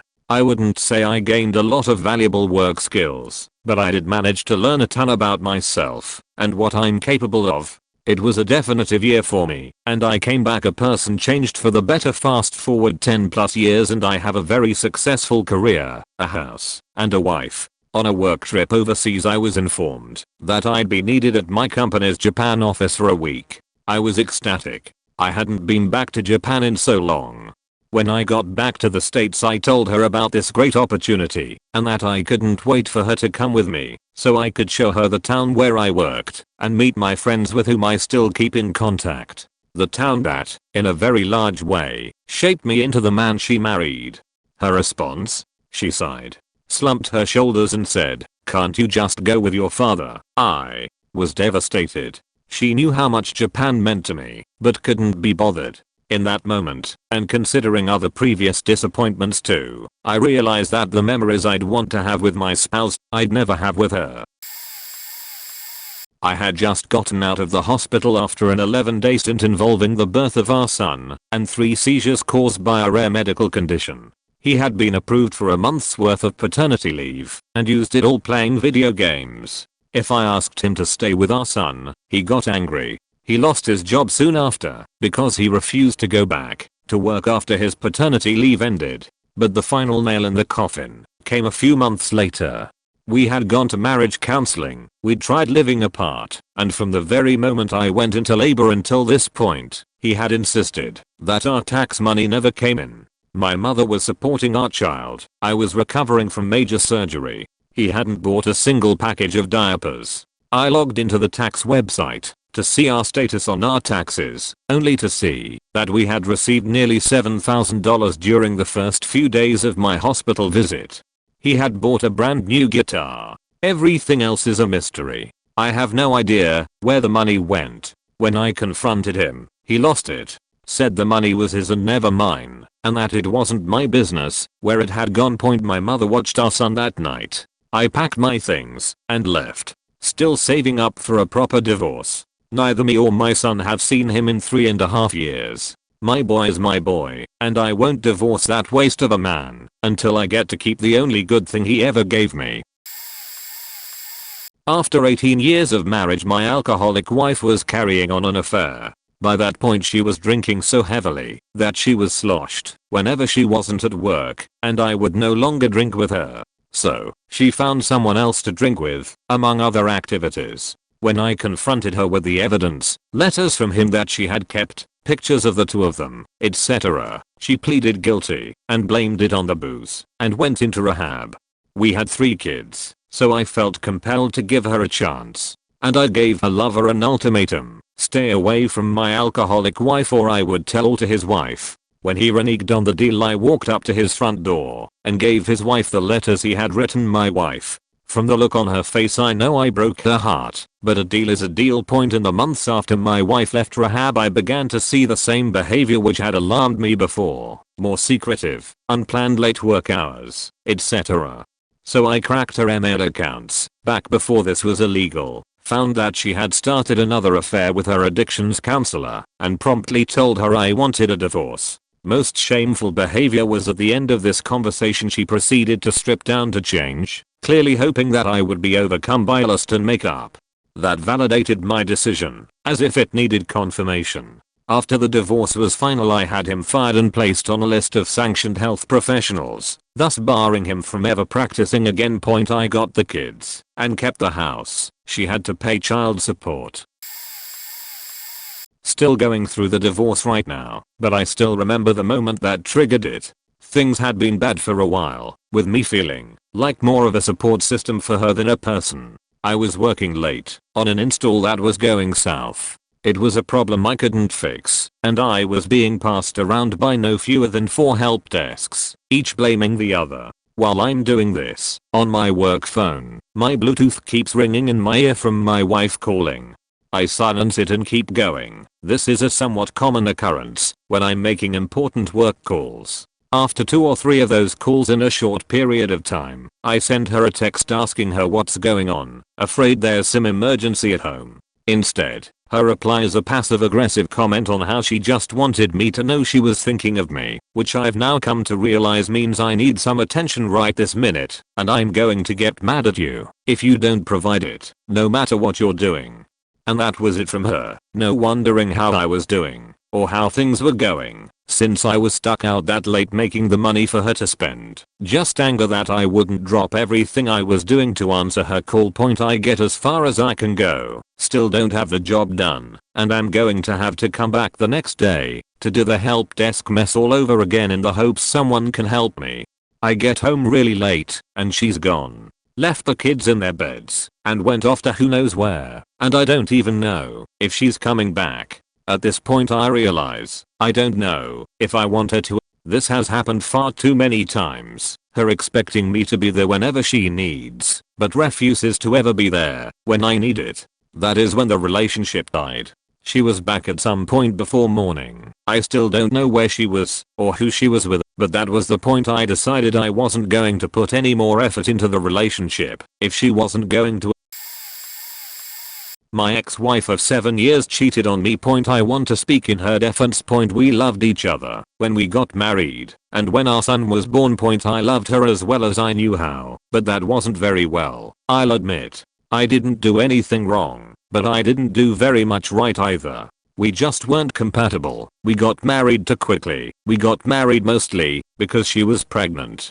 I don't blame her for wanting out of the marriage. I don't blame her for wanting to find someone else. I didn't deserve to be cheated on. No one ever does, because divorce and leaving without cheating is always an option. She's not a bad person. I had no idea it was happening. I never suspected a thing. She's not a bad person. She just did a bad thing. I don't hate her for what she did. I understand that she did it for herself, not against me. I wasn't ever supposed to know she planned on leaving me without telling me.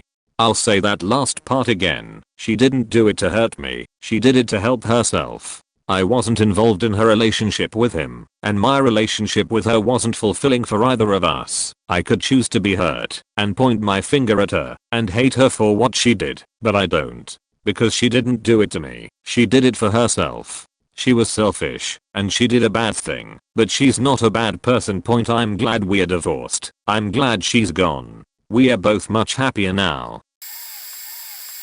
Was not married, but had been in a relationship for 4 years, and planning to get married with a girl. And it was not so much a snap moment as the idea slowly growing on me for 4 months. I was very young when we started dating, around 15, so of course, as all kids do, I thought it was the relationship of a lifetime. Problem was, she was a possessive freak. How possessive, you ask? The kind that asks you call her on Skype when you're at a friend's house. The kind that would throw a fit if I told her I'd go see my friends. Not to mention the frequent suicide threat if something displeased her greatly. This kind of possessive. However, having never been any good with girls, this being my first, let's say, official girlfriend, I stayed with her for very long. It goes even deeper than that though. She was from a very poor family with a drunkard father, so when I realized that, around 6 months in, I basically invested in pulling her out of misery. Then, my mother got in on it and decided to help her and pay for a rent away from that sheet family of hers and for an education. Now imagine, teenage bully, fake name, but that's me, caught in something like that. I grew some very strange, extremely solid bonds with her. The kind of bonds that look more like a fish trap than bonds really. But nevertheless, I carried onwards. Why? Because teenager. It got to a point where I felt kinda trapped with her, not really in love anymore. Sometimes I would ponder leaving her, but then get it out of my head forcibly, saying no, you love her, and if you leave she's in deep troubles, she will lose her sustenance. On her side the grasp had grown tighter. She wanted all my passwords, all my phone codes. She had invaded me. So I started making sock accounts, lying to her saying I didn't have Twitter. I was living a life of lies to gain some freedom. She had met my mother, the sweetest person alive. She is my mother. So of course my mother began treating her like her own daughter pretty much, and as my ex-girlfriend had a clear lack of affection, they went along very well. I on my side grew attached to her small siblings, helping them out of this hellhole of a family they had, playing with the 6-year-old. Our families were now linked. Imagine the situation. Billy, that's still me. Billy is 18 years old. He is in love with a woman that he has helped out of misery. She on her side is kind, just a tad bit possessive, like nothing really. Just invaded Billy's whole life so much so that he hides for freedom.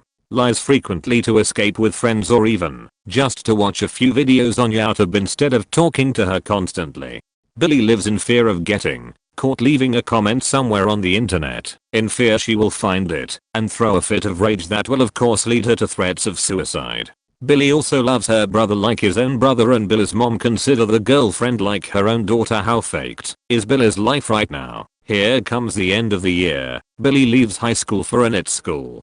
The IT school is super intensive, so Billy uses this excuse to catch a break from the girlfriend, even though he still struggles to see her at night on Skype for 1 hour or 2, for she insists on it. 3.5 years in, it's Christmas. Billy barely even has time to visit his family, taken by the amount of work he has. He now has huge bags under his eyes. His life hygiene is pathetic. He's taken on some huge weight. The freshman's 15 kilograms have been more like 35 for him. As per usual, he decided to lie his way into catching a break. For New Year he tells his girlfriend he's very sick. He won't be able to speak. You guessed it, he's seeing a friend.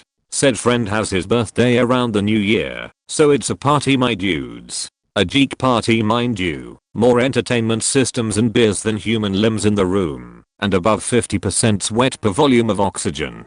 So what's wrong with a good party, you ask? Well, Billy hadn't guessed who'd be there. An old friend that now lives far. A she friend from high school. Oh yes, you know what stupid things Billy was going to do. The evening started great. Billy went to wake up the aforementioned friend who arrived early and was extremely tired from traveling a long way to this party. He sat on the bed, leaned over the sleeping body and said, "Do you have time for a friend?"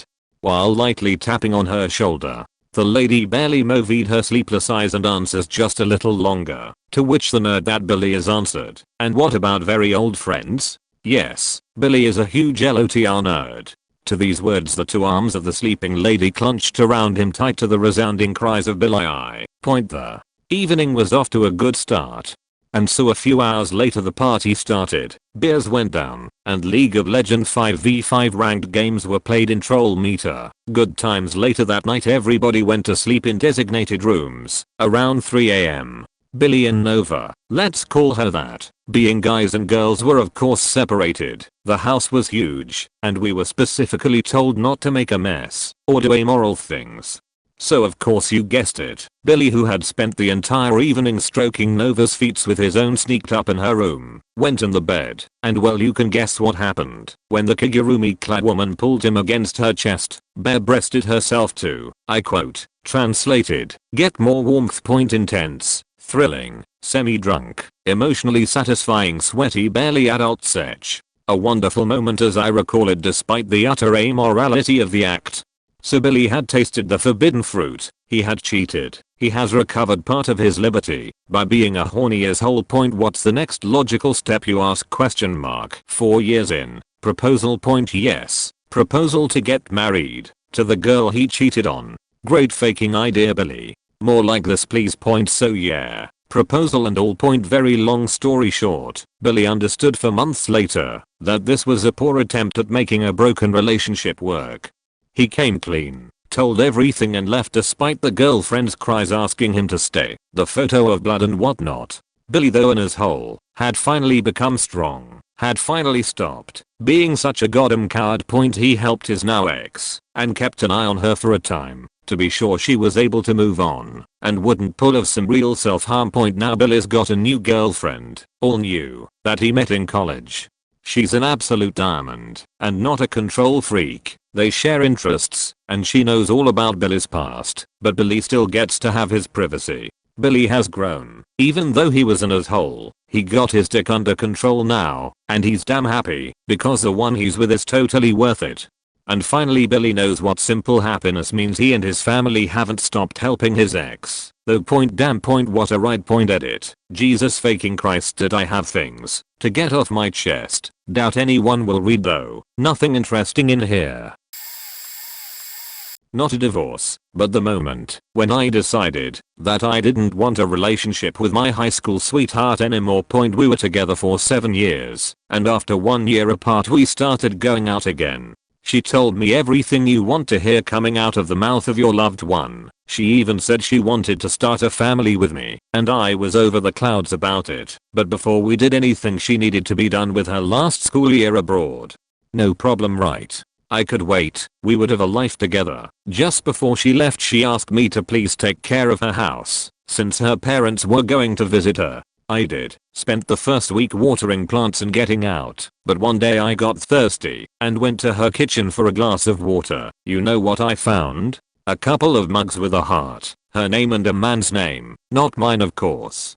My heart just stopped right there. Automatically I climbed the stairs to her bedroom and found a picture of her on a wedding dress, a man whom I hadn't ever seen before at her side and her parents smiling happily, while fabulous Las Vegas looked at me from the background. The faker got married. Even if it was a fake Vegas wedding she forgot to mention this detail to me. As if on clue she texted me, and on marriage I just told her never to contact me again, blocked her number, and left her house. Keys were dropped on her mailbox. I have never told anyone this. It feels good to let it out. So, this just happened, but was a long time coming. Most all of this is technically my fault as I had my eyes fixed on my career. That said, wife and I just got in a fight. She decides to take a stand.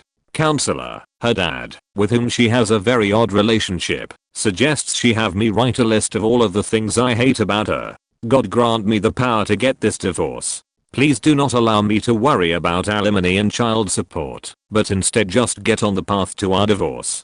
It was writing that list that I realized, what the fuck am I doing here? How did I let this happen to me? Cheated on my physically once. Cheated on my via phone sex and text multiple times. Here is the list in short order. You hate my parents. You give them no credit for them giving us anything. They gave us the down payment on our first house. You have told me on several occasions how manipulative. He lied to her about something he said to me, but she tells me I'm lying. I pay for your dad's mistakes. While you were growing up. Your brothers are losers, yet I put up with them on your behalf. You constantly talk shit about your dad, and yet as the one you're going to for help. Your brother let you get wrapped, yet when the chips were down, you chose him over me. Your dad knows you were wrapped. Your older brother put you in a faked up position, ignores it, still loves your brother more than you. And yet has the one you trust over your own husband. You cheated on me with random dude, Jason. You had phone sex and tried to make plans with Jard, a hio douche. You started talking with Phoenix douchebag. Vegas guy, / you started making plans with douchebag from title boxing. I cannot give you an orgasm, supposedly, but who the fuck knows? You make plans to do things, like Thatch of a BJ. Then it doesn't happen. All in the same night. You agreed to give blue jobs. Now somehow they are sick. You used to swallow. You say I disgust you. Yet you come on to me. You have no issue lying to me. You did coke multiple times. Didn't tell me about it. You made me question the paternity of my children. You gave me in standard. You made it so I had to get checked for STDs. You made me look at your STDs. You think that I prefer you while drinking. She gave up drinking after her DUI. I lived with that cheat show and still loved and supported you.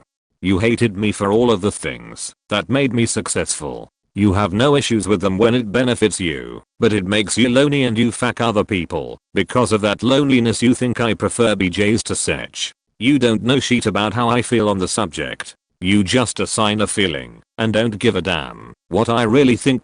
You think I'm going to screw you during our divorce, but it is all determined by law. You think I was scared for you to go back to work? Ha. I wished you would have gotten a real job. When you want something, you get. You have no problem spending money, but don't at all respect what it takes to make it. You used to, but you lost that ability. You have an aversion to work. No matter where you work, it sucks and you're too good for it. I have tried to give you ample opportunities to get tooled up for a new job, but you constantly chose not to. A former job at a shoe store gives you nightmares. You need out of validation. You hate me, yet I have stood by you through anything and everything. You'd prefer me dead / you're pulling this bullshit, and it is the likely cause of my first divorce. This turned out much longer than I had planned. And in comparison to others this sure doesn't seem that bad, but figured it might be therapeutic for me to share. Point separation started after she walked downstairs with her bags packed while I was doing laundry and ironing after a morning of cleaning the house while she slept. The night before had been a Halloween party and all seemed well, but apparently not. Fast forward a few months, and it comes out that she wanted to relive her younger years that I stole from her. I had done nothing but support everything she had ever tried, 7 jobs while we were together, or wanted, MBA program, and in return, I got left alone. I had given things up to try and fix our relationship, but she just took on more to not have to be around. I eventually found out from a mutual friend that she had slept with one of my best friends while she was a flight attendant based out of a location 3.5 hours away, when ignoring me whenever she was home. I confronted her about it and said was able to move past it if she would work on things, including therapy, not just doing what she wants, doing things together, trying to make things more equitable. She moved back in, and after a couple of weeks, she declined to attend an engagement party for some very good friends so that she could finish unpacking. When I got home, she still wasn't unpacked. It was sitting on the couch texting someone. Finally, the last straw. After she went to bed, I did what I shouldn't have and looked at her phone. Texts were with some guy talking about the date they had and discussing getting together in the future. Goodbye. Turned out to be the best decision I could have made. Happily remarried now with a beautiful 3-year-old. I realize I'm pretty late to this, but I decided to make an account to share this. High school sweetheart and I were going to college on opposite sides of the US. Cool. Love beats all odds that the long distance relationship would flop. Right. Things go fairly well until our 3rd year, when I get a Skype call 2 months after she went back after winter break. She's pregnant. She's terrified. I do the only thing that I can think of and fly out immediately and ask her to marry me. She says yes. Things start to get normal again. I leave school to search for a job in her college city so at least one of us can finish our degree while the other supports the soon to be family. 1 month later I meet good friend Jim. Seems nice. They've been best friends since day one, and it's kind of curious that I never met him till now. Turns out they've been faking. Cool. I ask if the baby is mine. She doesn't know. Jim seems well off, better looking, better whatever else you can think of, so I decide to leave and move in with my parents to figure things out. 1 month later she moves home and tells me that she loves me and she was sorry about the whole Jim thing. Turns out Jim was abusive. I decide that I don't care if it's my kid. I loved her enough to want to make it work. 1 month later summer hits and she hates being pregnant and would rather have fun and go on adventures and that she's too young to be making such a big decision. She gets an abortion. Jim takes her to France. I still haven't heard from her in 2 years. I couldn't begin to describe how devastated I was. I'd faked up my life for someone who'd used me. Cool. I mean, I get that I'm worthless, but damn that cut deep. To be fair, we weren't married, but I felt we were. Stupid mistake. For me, the moment I knew I couldn't forgive her was when she came home after being gone for a few days. I thought she was at her parents and packed for the trip. She told me about the abortion and I cried over the son/daughter that had died while she calmly packed for a vacation and left without saying goodbye. This is long, but divorce reasons are complex. Sexless for many months. Total cold shoulder for no known specific reasons. I was to blame for everything that went wrong. I could do no right in her eyes. We had been in marriage counseling for over a year. We both knew we were drifting apart. I took my son on a long vacation to my mom's, and on the phone she told me we need to go back to being friends. I asked if she knew that meant taking apart our household and marriage. She said yes.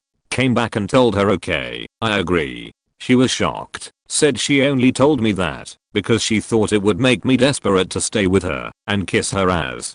Over the next couple months nothing changed. I started looking for a place in town so I could move out. Was really unsure and just about to let a deposit go so we could try and make it work again.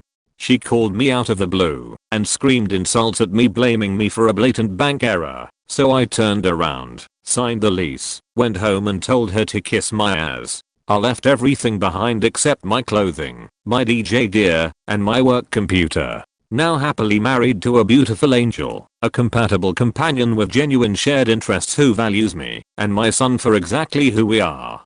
Met my angel within a month of moving away from my ex, and we have endured 3 years of long distance. She was in med school, and 4 more living together with our whole lives to go. My ex and I are friendly, our families have meals together regularly, and we are both very flexible on parenting issues and custody. We are a strong team and our son is our mission of love. I guess she got what she claimed wanted in the end.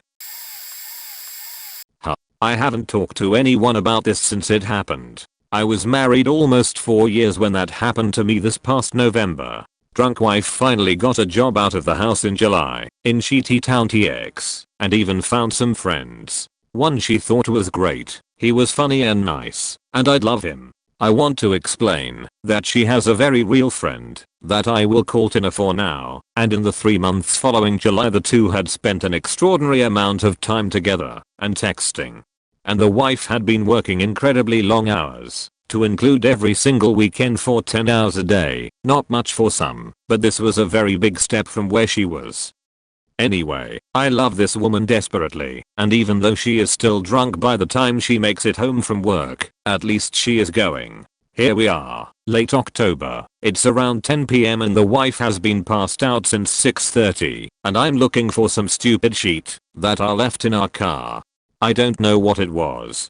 Just like a movie, her iPad lit up as I was sitting in the seat digging. I glance at it, since it's sitting on the ground next to the bag I was digging through, and see a list of messages from Tina, and one message from Tina last name. I probably wouldn't have thought anything about it had the last visible message on the lock screen from Tina being "Good night beautiful, I'll see you tomorrow."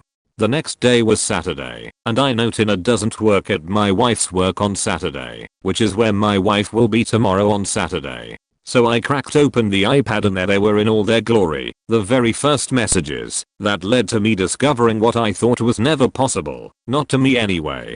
I couldn't help myself, and invasion of privacy, or what have you, I don't care. I read through every message from Tina, and the similarly worded messages from her super cool friend from work, that I could find.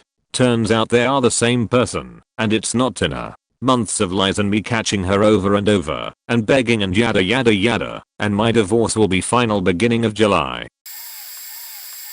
Through all the abuse, the manipulation, the lying, cheating and the theft, I never once considered it. Maybe I was too weak. Maybe I was broken down so much. I don't really know. I just never considered it at all. We tried a break where she alternated between cheating on me and stalking me. We tried counseling, where she continuously lied and exaggerated to the therapist. We even tried the church, but it had no real effect. Still, I would have stayed. We had kids, and she loved me, right? But then I lost my job. Admittedly, the early days of our relationship were tough. I was young, and I hadn't quite figured out my future yet, so I spent some time bouncing between jobs. Hard when you have a kid together, I know. But I had been at the same place for 3 years now. I had provided for my family for 3 years. We had thrived. I had been able to support her habits. The credit card she didn't know I knew about. The new car she just had to have. The expensive clothes and electronics and the kids' toys we just didn't need. The girls' lunches, where she would treat all of her friends to lavish restaurants. But now I'm out of work, because my company decided to close my plant. Nothing to do with me, we were all out of work. They only gave is a day's notice. Point I came home to an attack. Yelling, screaming, insults. I'm a horrible father. I'm a shitty husband. I never loved my kids. I don't take care of them. What good am I? It had never hurt this much before. Maybe I was feeling extra sensitive. Maybe it had just built for too long. Maybe I'm just an asshole. I don't know, but when she started hitting me I lost control. I started to yell, to fight back. I raged at her for what could have been minutes. Hoping to stop me, to scare me into submission, she hit me. I hit her back. All the frustrations, all the hurt, The years of suppressing everything came out in that slap point. It couldn't have been too hard. There was no bruise, but she suddenly stopped, and I suddenly realized that if someone could push me that far, someone could drive me to violence. There was no saving the relationship. I had to leave. I went upstairs, packed a bag, and did just that. A year and 2 days later we were divorced. Well, about 6 years after we were married, I noticed a lot of texts from a clearly made up name on her phone. Every time I asked who it was, I was told, oh, a friend from work. She accidentally left her email open one day and I saw an email pop up from an ex-boyfriend. So I did the proper thing and read it. They were making plans to meet up. I then searched all her sent messages and there were hundreds of emails setting up rendezvous. I confronted her, and she finally admitted that she had slept with him once after we had been married about a year, but that was it. I guess she was convincing enough at the time. Either that or I just talked myself into making it work due to our daughter. Fast forward about 2 years, and we find out she is pregnant. I'm ecstatic, and she is devastated. I didn't realize until later that it was because she thought it was his kid. Before we went to the hospital, I had decided that if it came out biracial, I would get up and walk out of the delivery room and leave her to it. Yes. The other guy was black. No, I'm not racist. Luckily that did not happen, and I ended up with a wonderful son. However, 3 years later, through many different ways including phone tracking, GPS locating and emails, I realized she was not only still meeting up with him, but several other men as well. I should have had a better clue when her nether regions started to smell off. It all worked out. We split everything 50/50. I have the kids 5 days a week, and she will be moving out of state soon and leaving the kids with me. I have a fantastic new lady that is excellent to me and my kiddos. The actual moment. After we had been in marriage counseling for 6 months, and during one session I expressed my need for such and physical intimacy, and was told that she had no intention of making that happen. Background: she claims to be very religious and wanted to wait until marriage. We did have sex before marriage but very infrequently. I thought once we got married the taboo of premarital sex would be gone, and we would have sex more frequently. In premarital counseling, sex was the #1 thing on my list of things I needed from a partner. Well, we got married and only had sex once every 6 to 8 weeks. Finally she said she wasn't happy and moved out. Started sexting and hanging out with a coworker and then lying about it. During the 6 months in marital counseling she thought nothing was her fault and all of our sessions were focused on what I needed to improve on, since I was the only one willing to try and fix things.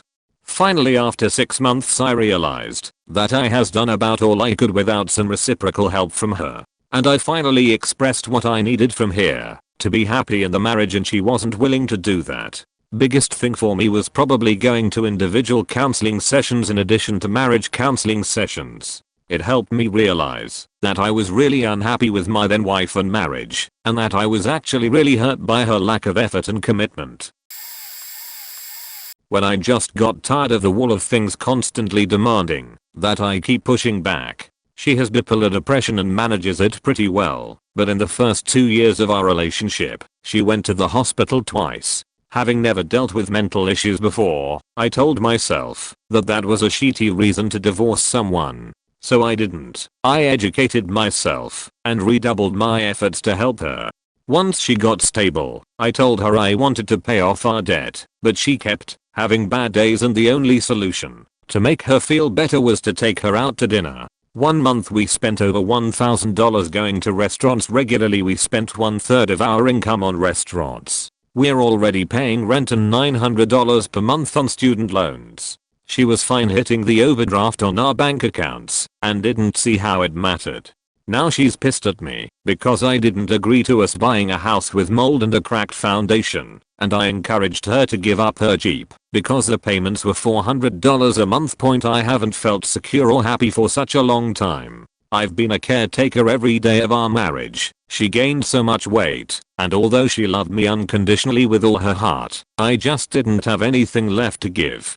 We only get one life here. I saw myself 50 years down the road, just a husk of man, resenting someone who loved me, but didn't share the load in the relationship. My damsel in distress couldn't be rescued, and she was pulling me into her distress every day. I feel so lost and dead some days. I can't wait for me to come back. We just started the divorce process, but I want it to be done and over with. Right now she's told me she's working on maximuming out the alimony she can get. I'm so tired. I just want it to be over. Actually, she's the one who asked for a divorce, but there was a moment I realized it was all over, and no, it wasn't the moment she asked for a divorce. Fuck it, it's a long story, but I'll tell for someone who may get something from it. We dated for 5 years without me ever really growing as a human being. I asked her to marry me, thinking it was the next logical step in our relationship. For a year I was a pretty terrible husband, basically treating our marriage the same way I treated our dating relationship, except that we lived together. Everything started crumbling after our first anniversary. I had been teaching for 5 years and saving money in anticipation of pursuing a pipe dream career. I had pretty much a year's salary put away to supplement her income for the year, and she said she was okay with the idea of me taking a year off from teaching. But soon after, it became apparent that me not having a job really bothered her. So I took up a part-time job. Still, I noticed her pulling away emotionally and physically, and we started going to counseling in February. By May, she asked for a divorce, although I was pretty hard in denial and convinced her to continue with counseling. I applied for another teaching job the following fall to show her that I was going to provide again. Mid-May, she announced she'd be moving out. Trying to be a good husband, I told her to take some time by herself, to think things through, and I would support her during her time away. But I told her she had to make up her mind by the time school started in the fall, because I couldn't start a new job in a new place with something like this hanging over my head. Fast forward past the worst summer of my life. School starts in the fall, and she says she is once back into our marriage. I'm thrilled. I think I'm going to have my life back. My wife and I are going to rebuild our marriage. But every time I ask her to start moving back into our house, she wants to do anything else. Go to the movies, go to the mall, paint pottery, not joking, and that was the moment. The moment I realized this girl has no intention of moving back in with me and trying to rebuild our life . But still I told her, no, I don't want to do insert activity. I want you to move back in so we can start picking up the pieces. And then she admitted that she didn't want to move back in. And that was that. We had always fought a lot. We were going to get divorced after she lied about cheating on me before, but I got orders and wanted to try again with a fresh slate. Maybe a year went by and the fighting started again. I found out she was talking to one of my friends in the "hey, you should suck my dick when you come back home" kind of ways. We were overseas, so no small feat going home last minute. I was deployed, and we hadn't really talked in a few days. She gets a hold of me and tells me her mom is sick and she has to get home. She grabs a plane ticket and flies over. No big deal. I had another buddy email me and he told me what was up. He was there hanging out with both of them. So I get to a phone and call her mom, and she's obviously not sick at all. So I call her and ask her to tell me what's going on. She lies and tells me she's at the hospital with her mom. So I told her I knew she wasn't and that I called her mom. She hangs up the phone and we don't talk anymore until she gets back like a week later. Overall, I basically paid around $1,600 for her to go get laid, and then she spent another $3,000 on, as she puts it, clothes and sheet. I went to work, filed the paperwork to send her ass back to the States and revoke her visa, and that was that. Terrible experience. Honestly, I didn't care about the sleeping around. I assume in most relationships that it's going to happen. So I give my consent that it's no big deal. So long as a relationship wasn't affected and I absolutely wasn't lied to, it was alright. I can't deal with untrustworthy people being so closely involved in my life. Found out she was locking our 1-year-old son up in his room with no food or water for more than 24 hours at a time. She wouldn't even check on him. While pregnant with our second son, she ended up locked up in mental health care after our home was broken into. She kept saying that the people that came into the home beat and rapped her instead of an actual police investigation. The hospital blamed me for the beating and rapping. Due to the mess that created, CPS got her to sign our son away to adoption. While she was in the hospital, couldn't even find an attorney to touch that case. I managed to get in the hospital for the birth and was told that if I tried to leave the hospital with my son I would be arrested for child endangerment and other charges. There was a lot I didn't know at the time. They also kept a police presence until my son was out of the hospital. Had to keep my 1-year-old out of state with family at the time. When she finally got out of the hospital I decided to give her a second chance. A couple months later it's time to get my 1-year-old back into my house. First week she attacks my mother, then screams at our son that she isn't his mother, that she only let him be there because he is my son. Next day I catch her pushing down on his chest to change his diaper. Day after that she kicks in the front door because she thinks that we locked her out. When she went to go check the mail, she wouldn't even acknowledge her son. The entire month he would ask for her AMD, try going to her, but she would just push him away. There's picture of her looking at him like she is going to kill him. This went on for the whole month. By the end of the month I got my mom and son on an earlier flight back to my mother's house.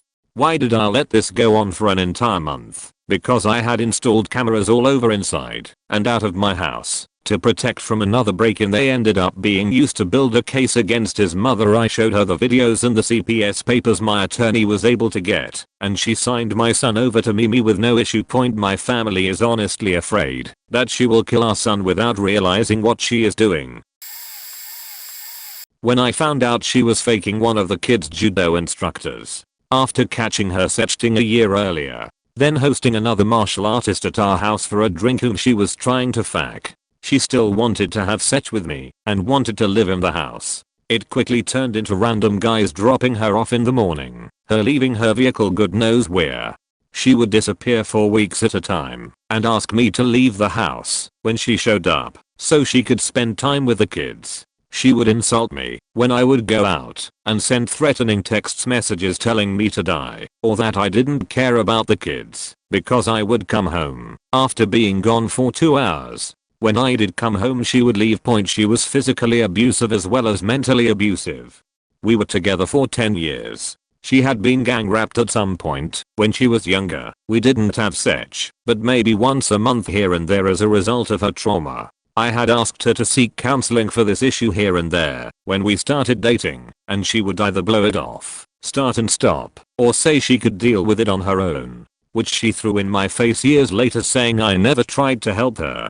Years later we started having sex a lot more frequently. I started noticing that it only seemed to happen when she was intoxicated. We would have sex at least 4 or 5 times a night. When I could keep up at times, she would punish me psychologically and tell me I wasn't shit. She was happy when she got what she wanted. When she was angry she was physically abusive and manipulative. I started seeing all this as time went on.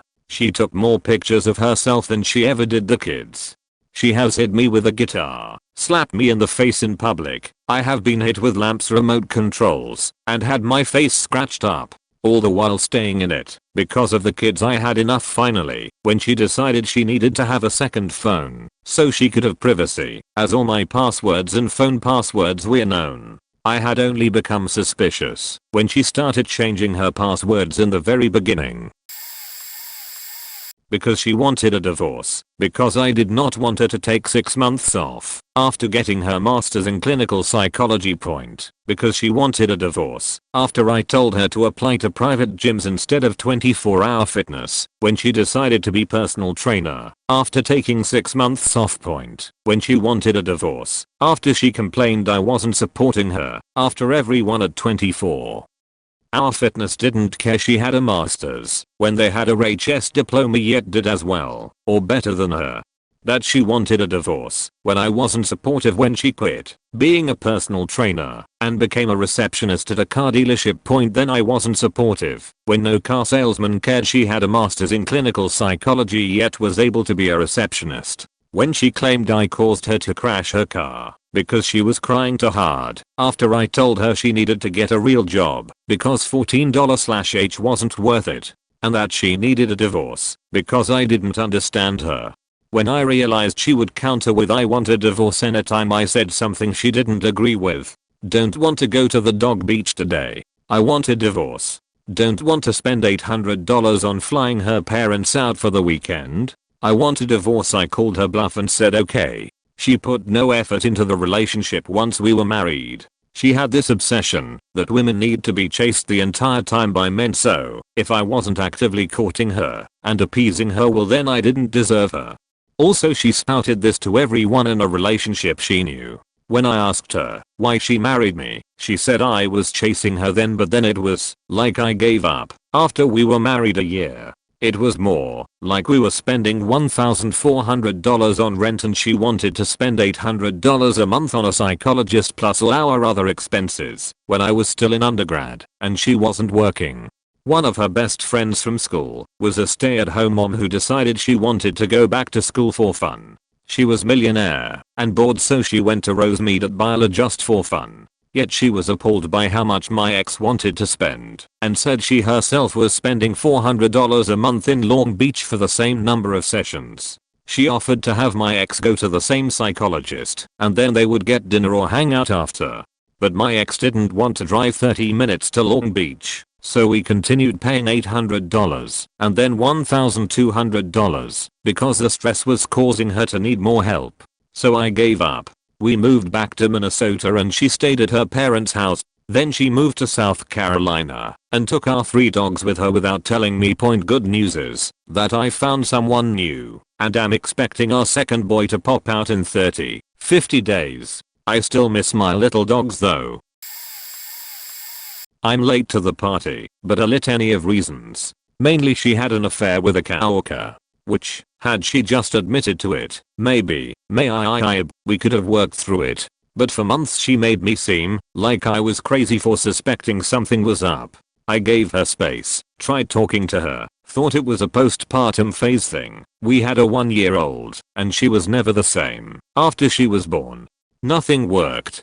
Finally I had to resort to snooping her text messages, which confirmed it all. Pictures and more I didn't need to see. It was finally open in the air and I called her while she was at work and told her I knew. And her first response was, "I just don't want to come home to all my clothes on the front yard." Because that was what was important, not losing me or our daughter.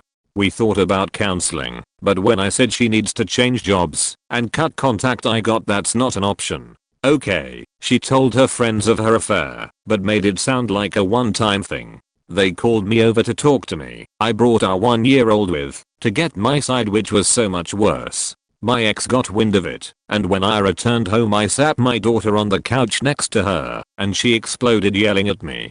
I immediately went to pick up my daughter and started heading to the garage, and she came at me and wildly swung for my face while I held our daughter. I caught her arm with my free hand and my daughter screamed directly at her with angry eyes. I couldn't believe it. My ex froze. I released her arm and I left. Now she is married to the affair partner. All her friends are now my friends and we have joint 50/50 custody.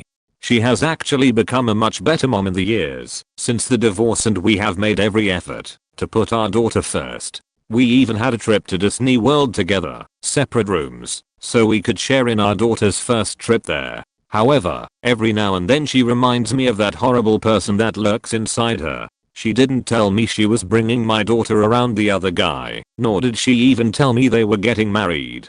Every now and then she shows up to drop off pissed off about something, and I can't help but thank God I'm not on the other side of that shit show on a daily basis like the other guy now is. My daughter is well adjusted, funny, amazingly smart and beautiful. I didn't want her to grow up without her mom, so I suffer through seeing my ex twice a week at drop-offs. Can't wait till my daughter can drive or autonomous cars arrive, so I can never see my ex again, or at the very least, much more infrequently. She stole $20,000 from the family between charges to my credit card and cards she had in secret that she stuck me with after each of our 2 kids were born, because she wanted to be a SAHM, only to go back to work a month after I took loans against my 401k to support that desire. Snuck out of the bed in the middle of the night to sext/call 13 different men over the course of 3 months, including my best friend of 12y. did her best to alienate me from friends and family, encouraged me to treat myself to a selfish purchase, which I rarely, if ever did, only to use it against me in arguments, set up a threesome when we first started dating with a friend of hers that I had zero clue about till it was damn near happening, then threatened to ruin my career by telling my workplace every time she didn't get her way, was emotionally, verbally, and physically abusive, but the last straw was when I discovered she'd cheated with the live-in nanny we'd hired so she could open up her availability at work to become a manager. I had a hunch she had cheated and asked her about it. She denied it and accused me of sabotaging the relationship. She texted him how much she enjoyed the sex when I was standing next to his phone and I saw it flash across the screen. I had no more lines in the sand to draw. It's been 28 months since I left her.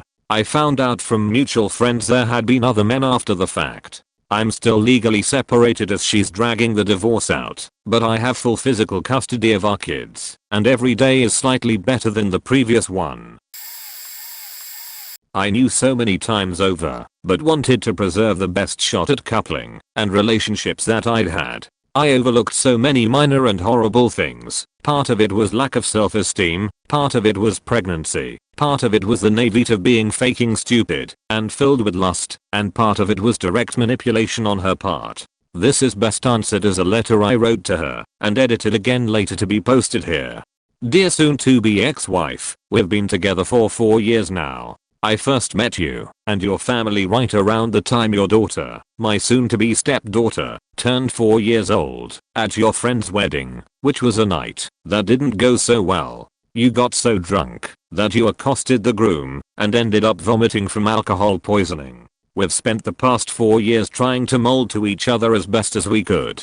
I have tried to care for your daughter as if she were my own, which has been difficult in the presence of so many obstacles, and yet I think we have made progress for which I'm grateful. I have lately come to understand perhaps your truest limits to which you will go to preserve us, and beyond which you will not go. Our communication has often been difficult, speckled with arguments, and only on rare occasions with affection. It is no secret that where we live is difficult for me due largely to commuting, the time lost to that, as well as the impact on my health and well-being. I have multiple times voiced a desire for us to move somewhere that would be much easier for me and therefore allow me more time at home with an increase in the quality of time that I'm at home. Without fail, this is never something you seriously consider doing once we'd moved to the city we lived in.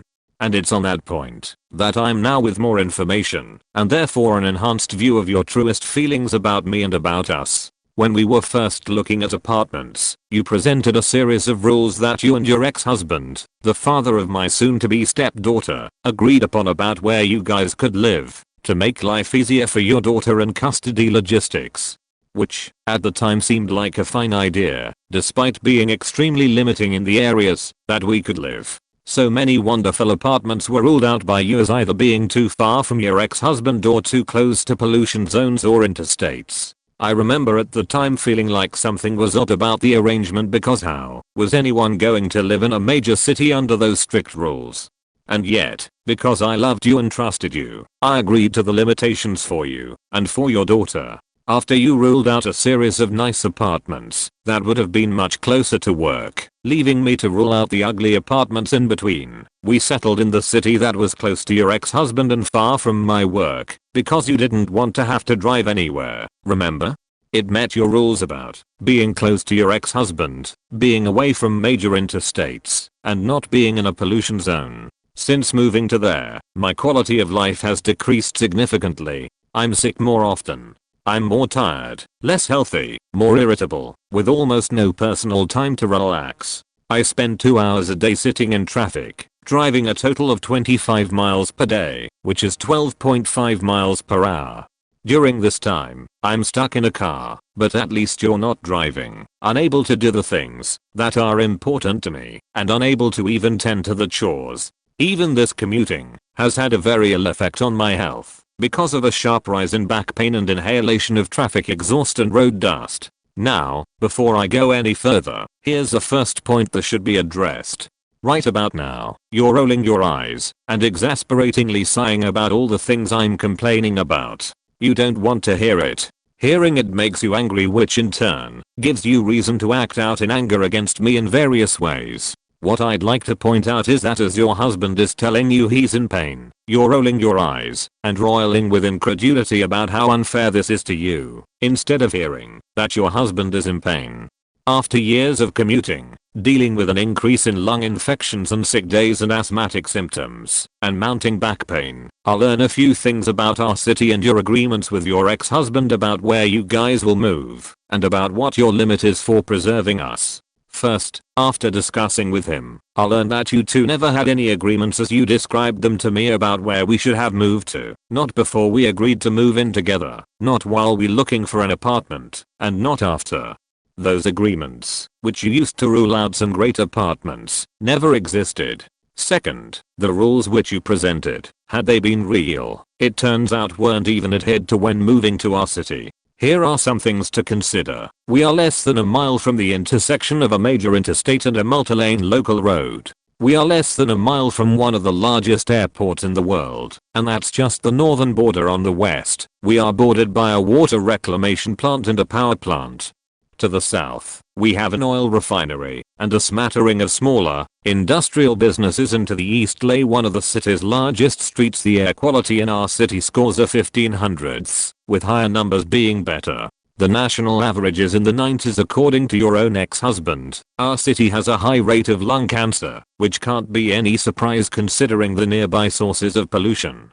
This means that not only were the rules fake and then not adhered to, but where we chose to live is actually making me sicker and inflaming my asthma significantly. This is an added cost that I'm paying on a daily basis while you get to walk everywhere because driving is bad for the environment and live close to your ex-husband.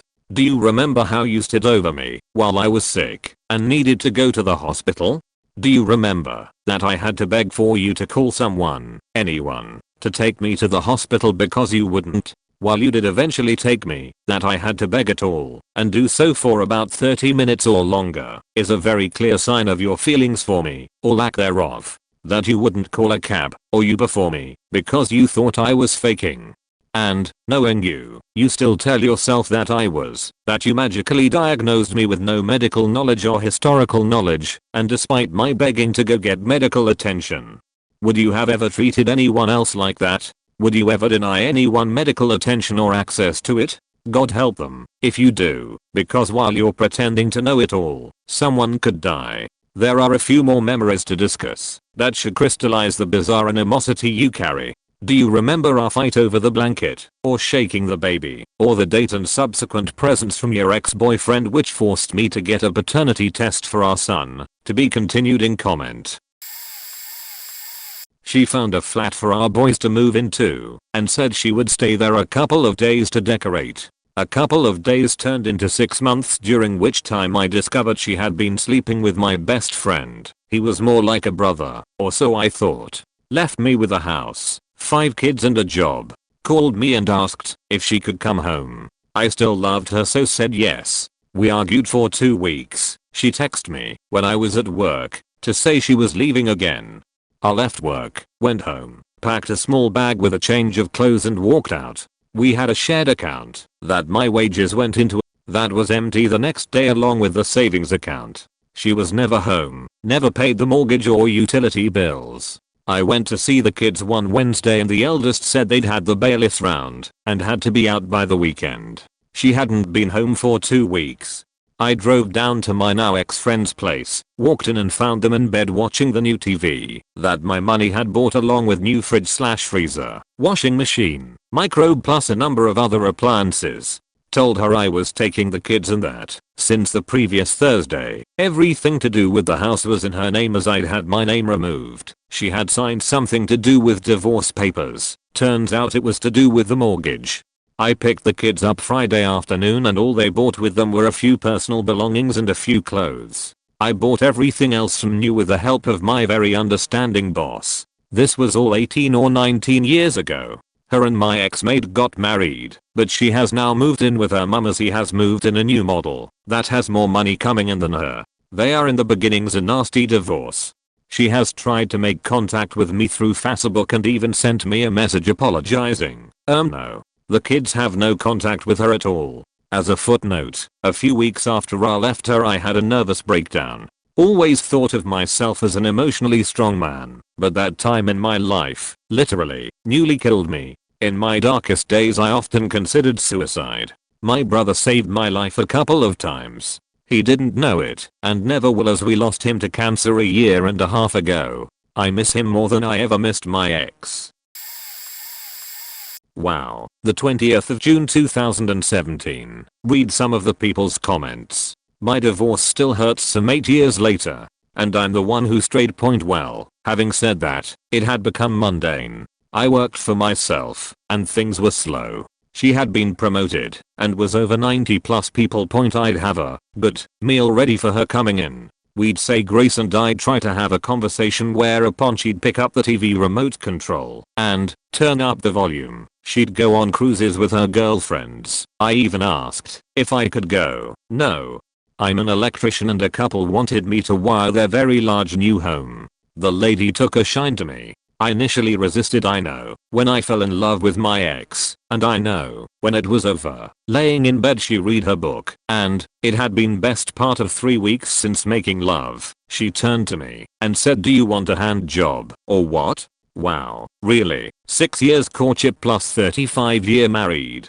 I submitted to the attentions of a lady 19 years my junior. You go through life and ask yourself the what ifs. Now look back and know the ex and me could have gone the distance, but think happiness would have eluded me. Possibly yes. I put her on a pedestal, but that adoration was not a two-way street. Now looking back and seeing that a higher power has always been there. If I could go back in time and being given that fork in the road now, know where each one would have and has taken me. 41 years is a lot to give up, but knowing what I now know, I would have taken the path I'm now on. I see how my ex treats her new husband and everything is fine. As long as she get her way, she has not changed. I'm sorry I broke my vows, not because of her, but more because of trust in myself. Two good friends have had some sheet-tastic divorces. I will tell you both of them. First guy, we can call him Josh. Him and his wife were together, but not married, for 10 years, and then finally went to Hawaii and tied the knot. They were so happy it seemed. Then less than 2 years later he goes into his email, runs an online shop on Etsy, and they have a joint email, and was honestly not looking to snoop, and totally trusted his wife. But right as he logged in, a new email popped up titled, "Let's go to Tahoe this weekend, I can't wait to fuck you in the ass." Needless to say, he opened the email and then backtracked through all the emails sent by this guy, and they were crazy detailed, and she had been faking him for at least 6 months. He confronted her on it, and she flipped out and said it was his fault, that he should have gotten a real job and stop this Etsy bullshit that made him $20K a month, and that because he was always working on new products, that it cut too deep into their relationship. Which was odd, since she mentioned this to exactly 0 of her friends or family members. In the end she took $65K from him, drug out the divorce for over 2 years, took one of his cars, and he ended up getting together with her older sister friend too. Now this is some shit. We can call him Terry. Terry is in the Navy. Terry joined the Navy because cuntface told him she would leave him if he didn't. Well, they had 2 kids and were married for 6 years up to that point. So Terry said fuck it, he'll join 1 year, all is good. Then on a 6-month deployment Terry gets an email about 4 months in from his wife saying that she is leaving him for a dock worker that lives next door. She goes full beach mode and gets full custody of the kids and wants everything he has. Keep in mind that he has always worked 2 jobs before joining the Navy so that she does not have to work. He is heartbroken, but he carries on and finds a nice girl, but his ex will not sign the divorce. Finally, after 2 years she signs. By that point she has already popped out a kid with Sheethead A, as luck would have it, though Sheethead A only wanted to fuck her, not make babies, so he fucks off back east, and she is alone. At this point she tries to get Terry back, but Terry is done, so she tells the cops he attacked her, and gets him arrested. Nearly loses his job, and is almost dishonorably discharged. When it comes to light that she lied, still not good for him though, so the Navy starts trying to squeeze him out peacefully. At this point Sheethead B appears, and starts beating Terry's kids, Thankfully Terry has a great lawyer at this point and some kickers friends, one of which stands on the street corner in the freezing cold and videotapes Sheethead B beating Terry's 4-year-old daughter. Terry gets instant custody of the kids and relocated to California by the Navy, who are not longer trying to get him out 6 months later, and Cuntface moves to California as well, and Sheethead B is gone, and over the course of about 5 months she works her way back into his life, and eventually gets partial custody of the kids. All seems well. Terry is remarried to the new girl, has his job, has his kids, and life is just great. Until Cuntface takes him to court and says that because him and his new wife are full-time Navy, that she needs to do what's best for the kids and move them 9 hours away to live with her family, where they will have their grandparents, both sets, to help raise them. Dipshit Sokol judge says that seems reasonable, and so Cuntface faked off with his kids again, and now he trying to actively leave the Navy so he can move back home and get his kids back for the 3rd time. Not my own story, but I'm very close to the person involved and witnessed everything firsthand. So, to start things off, I'll call him Jim and her beach. Jim was pretty successful. Matter of fact, he's one of the higher ups of a local business and has a nice house. He fell in love with Beach and they married. Jim bought a small coffee shop and Beach started working there. But that coffee shop wasn't profitable enough, so they closed it after around 2 years. But before closing their coffee shop they opened up a restaurant with a bar and Beach was put in charge of the restaurant. It went pretty well, so they opened up yet another coffee shop. And that's where things started going south. All of a sudden the restaurant started losing money. Over the course of a few months they lost around $25,000 and Beach started acting suspicious and stopped sleeping with Jim. Jim found out she had been cheating on him, and upon further investigation she was the reason why the restaurant was losing money. She basically faked the finances, didn't pay her suppliers, and that all fell back on him, because while she was put in charge he was still the official leader of the place. But that's not even where the story ends. Jim discovered that Beach actually put an advertisement on the internet offering sex with strangers in exchange for money, hence the nickname Beach. Considering the fact that she stopped sleeping with him only makes this worse. But oh well, I guess he didn't pay her, so fair enough. Although he did put her in charge of a restaurant, Beach actually attempted to force Jim to sell his house and give her half of the money he got out of it during the divorce process, but the courts crushed pretty much all her demands after being presented all the facts. Not me, but my dad's story. They've now been separated for a few years. He had had enough when he woke up with her choking him at 3 AM and then proceeding to claw his eyes out. That wasn't the first time, either. A few years prior, I guess it all started around 2006 or 2007 or so. I had just moved back home after losing my job and started working with my dad again. We had decided it'd be best if we rented a bigger house to have more room. So we did. At this time, my birth vessel was in her early 60s and my dad in his late 50s. It's a long story, so I'm just going to TLDR it with that she thought my dad and I owned the internet, along with every porn site there was. She believed that we had tons of cash stashed away and were waiting for her to die. She had mental problems and the rest of the family was in denial. Both he and I were victims of her abuse, though he got the much worse end of it, since he got the physical stuff. She would literally rip the shirt off his back, hit him, choke him, scratch him, etc. The police showed up a few times and threatened to take him away because that's how it works. Apparently he went to work a few times with a bloody face and had to try to pass it off as something else. They separated a few times and tried it again, but it didn't work. In the end he finally had enough. She moved in with my half-sister. The good ending is that my dad reconnected with an old friend and they are now retired, living back where they grew up, and he's happier than I've ever seen him. Right after we were married, when I found her having chatroom orgies? Nope. Days later when she accidentally sent me a message about how she wanted a guy she was just saw without his shirt and how he was checking her out. Nope. When I discovered raunchy porn every day in her browser history going back months and she lied about it? Nope. Fight after fight, when she kept threatening me with the D word? Nope. When she tried to seduce one of my friends and he came to his wife and I about it? Nope. When she later refused to do anything with me unless I invited a certain friend of mine, and then she couldn't help but keep touching him and giggling and flirting like crazy. Nope. When she told me on the way to Thanksgiving dinner with my extended family that she no longer loved me and was leaving me for yet another friend of mine, who by the way totally rejected her. Nope. When she was viciously mean to me no matter how hard I tried to please her. Nope. When she brought another date to a fancy dinner out I planned for her. Nope. When she brought yet another date to our daughter's birthday movie. Nope. When she left us for a week and slept with someone else while away. Nope. When she slept with 3 different guys within a single night. Nope. When she brought home HPV. Nope. When she absolutely refused to accept that I could be hurt by all her gallivanting with other men. Nope. When she started disappearing overnight for hours at a time claiming things like going to Redbox. Nope. When she got busted and us drive away going out with another guy because the car broke down. Nope. When she left us again and was literally sleeping with every date she could get. Nope.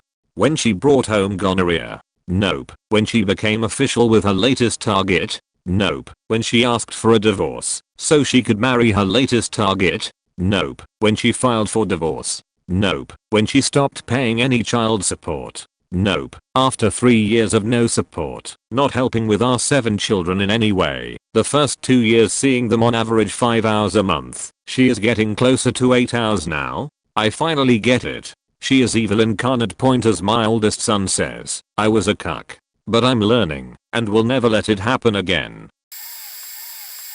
The first wife. I was interviewing a prospective female singer over dinner at a restaurant for a band I played drums in. I'd been trying to recruit this singer because she had a great set of jazz pipes and that sultry smoky lounge torch singer look. Strictly professional relationship. My first wife was a lingerie model when I met her, and when we got married she took up selling women's shoes. She could sell shoes like it was breathing, because when a gorgeous woman gushingly tells you that the shoes look awesome, then the shoes look awesome. So I'm interviewing the singer, and my wife shows up with her boyfriend, and doesn't notice me for many minutes until well after the kissing, and groping, and eyes, and her shoe ran up the inside of his leg. I walked up, she clocked on that I had been in the restaurant, tried to bullshit me. I told her what I witnessed, and she got huge hurt eyes, and tried to sugar me the way she sugared her clients. I took the ring off, coin flipped it at her, told her we are getting a divorce, it's over. Ended up that night in bed with the jazz singer's second wife. I knew the divorce was happening when she lied to my face about messaging the male lover I knew about from her using the computer I bought her to sext him, faking in the apartment I paid for, talking to him on the phone I paid for. As proceedings went on I found out about the others. Things were bad. We had tried counseling. When I expressed my own frustrations with the marriage she tuned out and refused to try more counseling. Ultimately she took a 3-week vacation with our son to Germany. I really wanted to go, but she would not put it off a month or so until I could come along. When she was gone, I felt like a large grey cloud had been lifted off my shoulder. Still I vowed to try. Before she came back, I cleaned the house and tried to make it nice for her to show how glad I was back. She accused me of cheating. A few days later it was Mother's Day. She was a stay-at-home mom, but had a part-time job on weekends to give her some walk-around money on top of the money that I was giving her each month, and unbeknownst to me at the time, my mom was also giving her a few $100s each month.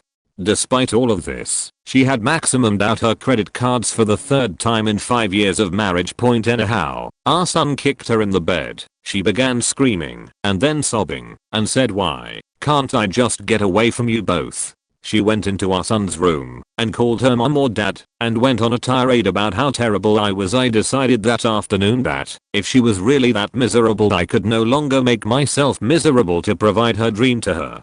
So I told her the next day I was out. It was a long time coming but a pretty foolish decision, as she chose to attempt to take my son away from me in retaliation. Divorce was a year of hell. In the end she got the better deal with our son. Oregon is not a joint custody state, but I still got almost 50% time and we have a great relationship today. It was the worst year of my life, and probably cost me several $100,000. And to the question, why is divorce so expensive, I can only answer, because it's faking worth it. I have my sanity back. I'm in the best health of my adult life. My relationships that have followed have not been perfect by any stretch, but have been a million times better, and I do think that ultimately I'll find true happiness with another partner. Cura did cliché. We weren't married, thank goodness, but were together for 6-1/2 years, the last straw. The moment? That point where I said no more. It was just that. I literally woke up one morning and had an epiphany about several aspects of my life. The biggest one was, by which I mean it was the idea behind everything I changed. I'm not obligated, nor am I being magnanimous, in dealing with all this bullshit.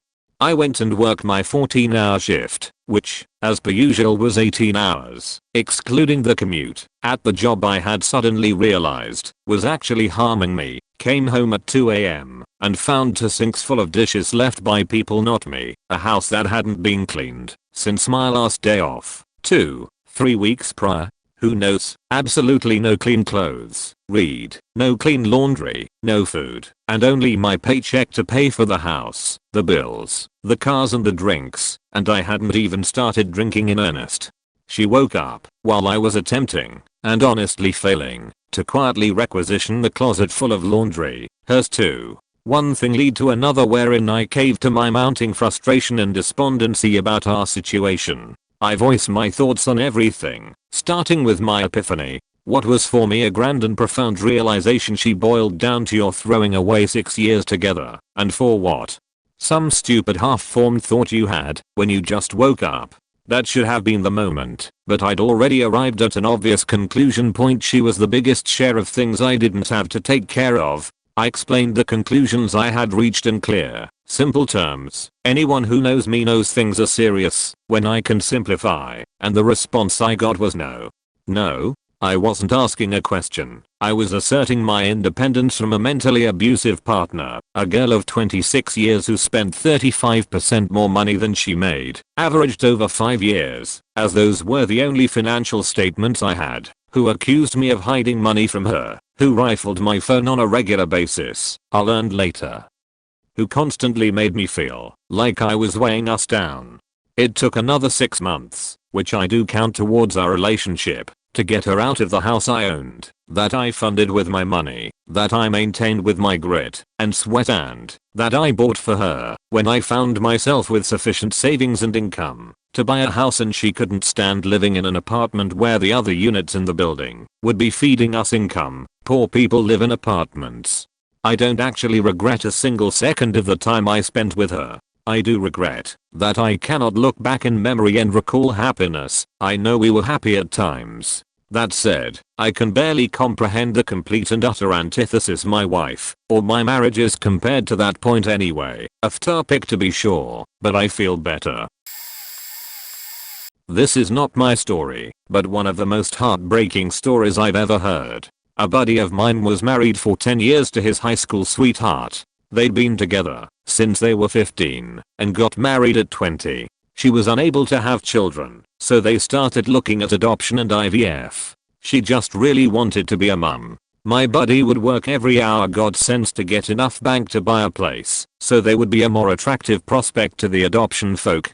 From the outside you could see that he was giving everything, and she was truly grateful. Everyone rooted for them. They bought a house, a very nice one, and started the process of being vetted for adoption. In this time period she was given the okay to start IVF treatment, but they decided not put all their eggs in one basket and continue with the adoption process. After about a year they were rejected by the adoption folk and the IVF just didn't seem to be working. This put a huge strain on the marriage and she went faking nuts. He used to show up with scratches and bruises all over his face and arms. We told him to leave her, he wouldn't. Then he disappeared for a while and none of us knew what had happened. Didn't answer his phone, and he was gone from social media. About 6 months later he reappeared and said he had been working on his marriage and things seemed to be getting better. About 6 months after that she announced she was pregnant. Happy days. Only it wasn't his. She had been faking some guy on the side for about 2 years and the baby was his. He walked away with nothing. Left her the house and everything. He eventually met someone else and has a couple of kids of his own. The last time I saw her she was drunk, pregnant and necking some random dude in a bar. Turns out the IVF works. Not divorced yet, but secretly preparing to. It wasn't one moment, it was a ton of things piling up until one day I thought, I'm so miserable, I will never be happy with her, and she won't fix what's wrong with her. While I was in therapy trying to work through my own stuff. She's an immigrant who complains about America constantly, and refuses to assimilate, and wants us to move to China. I'm white and only speak English, so I can teach English. I hate teaching. I'm in school for it, and will make twice as much. She won't leave the house without me, and refuses to learn how to use American money. It's the same concept as Chinese money. She gets mad at me if I play a video game once in a blue moon, to unwind between school and work, while she refuses to work. Also, I find that I cook all meals and wash all dishes every day. Again, she does nothing all day. She pouts until she gets her way, and gets angry at the drop of a hat. She used to threaten to leave me, until I caved into her insane demand. I stopped caring, so now she begs me to stay. I noticed she switched her tactics from anger to scare me into getting her way to begging and using pity. I see the flash of anger sometimes, though. She has the thinnest skin ever, and sometimes she forgets which persona she's supposed to be. She didn't give a shit when I tried to hang myself. I'm okay and have been getting help for nearly a year. She blamed me for her rabbit in China dying, even though I was in America. I couldn't bring him because of Chinese regulations, and no rabbit can survive that flight, so it's all my fault. Now my family doesn't like her, so she's trying to alienate me from them. We have an interview with immigration in a few weeks, but I won't filed by then. She stupidly signed divorce papers giving me everything. We don't have much anyway, just some cheap IKEA furniture, back when she was threatening to leave all the time. She did this twice. The first time I ripped them up. The second time I kept them in a safe deposit box, and she doesn't know. You're donezo, kid. This happened to an acquaintance and classmate. I heard it from all of our common friends as he was telling everyone after it. He had a really good buddy of his. They had been best friends all through high school and college. It was a week or two before the wedding. The guy said he didn't want to have a bachelor party. Instead, his buddy and wife surprised him and took him out drinking in a revitalized downtown. They ended up getting way shit-faced. They had one of those hotel rooms that has a living room and multiple rooms. He passed out on his bed after they came back to the room and got even more drunk there. Later that night he woke up alone. He made his way to his buddy's room to find his buddy nailing his wife, both of them sheet-faced. I never heard how he immediately reacted, but apparently he told every one of his friends and former classmates afterwards. He called off the wedding, which must have been a lot of money because his family was pretty well off. His friend left like 2 weeks later, taking a job in Seattle, very far away from where they were living, Texas. Apparently the friend would never come back to Texas, or if he did in this particular city he hid it. He just cut off all his friends out of shame. A few people didn't know and were hurt that the friend just went to Seattle and wouldn't talk to them. I actually friended the wife on Facebook as I'd forgotten her full name. Later I remember the story when I saw her face. She is incredibly super duper insanely religious and critiques random people on her Facebook page about being immoral. The friend that left to go to Seattle, while not religious, is super about personal responsibility. We've gotten into arguments on other people's pages. I guess he figured everyone forgot or no one ever told me. I haven't mentioned it. Apparently she was pretty mean when he asked for the ring back. I was married for less than a year. That's how much of a mistake I made. We got married on New Year's Eve. It was a small civil service with a family friend of hers as a minister. She had her direct family come, and I had my brother there with me. As any good brother should, he asked, "You sure you want to do this, man?" I remember distinctly thinking, what's the worst that happens? I end up divorced in a year. Now she was in the Air Force, and I was planning to join myself. She had already been away for 6 months when we got married, and had 2 more to go. I spent those 6 months working my ass off saving up money in the case she got stationed anywhere but the one base in our state, and for a ring. The blessing in disguise while she was away was that I was able to focus on myself, and in that time I lost close to 40 pounds. February rolled around and she got her assignment, and it just so happened she got the one base in our state. Cool. I wouldn't have to give up the business I had helped start from the ground. At the time I was running a vape shop and living 5 minutes down the road. Running business was a dream I always had, and there's nothing quite like being your own boss. Well, the base was an hour away from where I was working and living. I figured I got to keep the job I loved instead of giving it up altogether. Driving never bothered me anyway, and the piece of shit car she bought got 40 miles to the gallon, so we switched off cars. The problem started because I was working too much. Yeah, I was running a business and commuting 2 hours on top of that. She just got back to the area and was slow to make friends. I slowly start pulling back on my hours to help her acclimate, but of course my business suffered because of it. Eventually it got to the point where she would just lose her shit about anything and everything. At the time I tried to be empathetic. She was an air traffic controller for the Air Force. I figured she was just taking her stressful job out on me. I did my best to bite my tongue, and it wasn't easy. Of course, looking back, she was just pretty rotten to the core.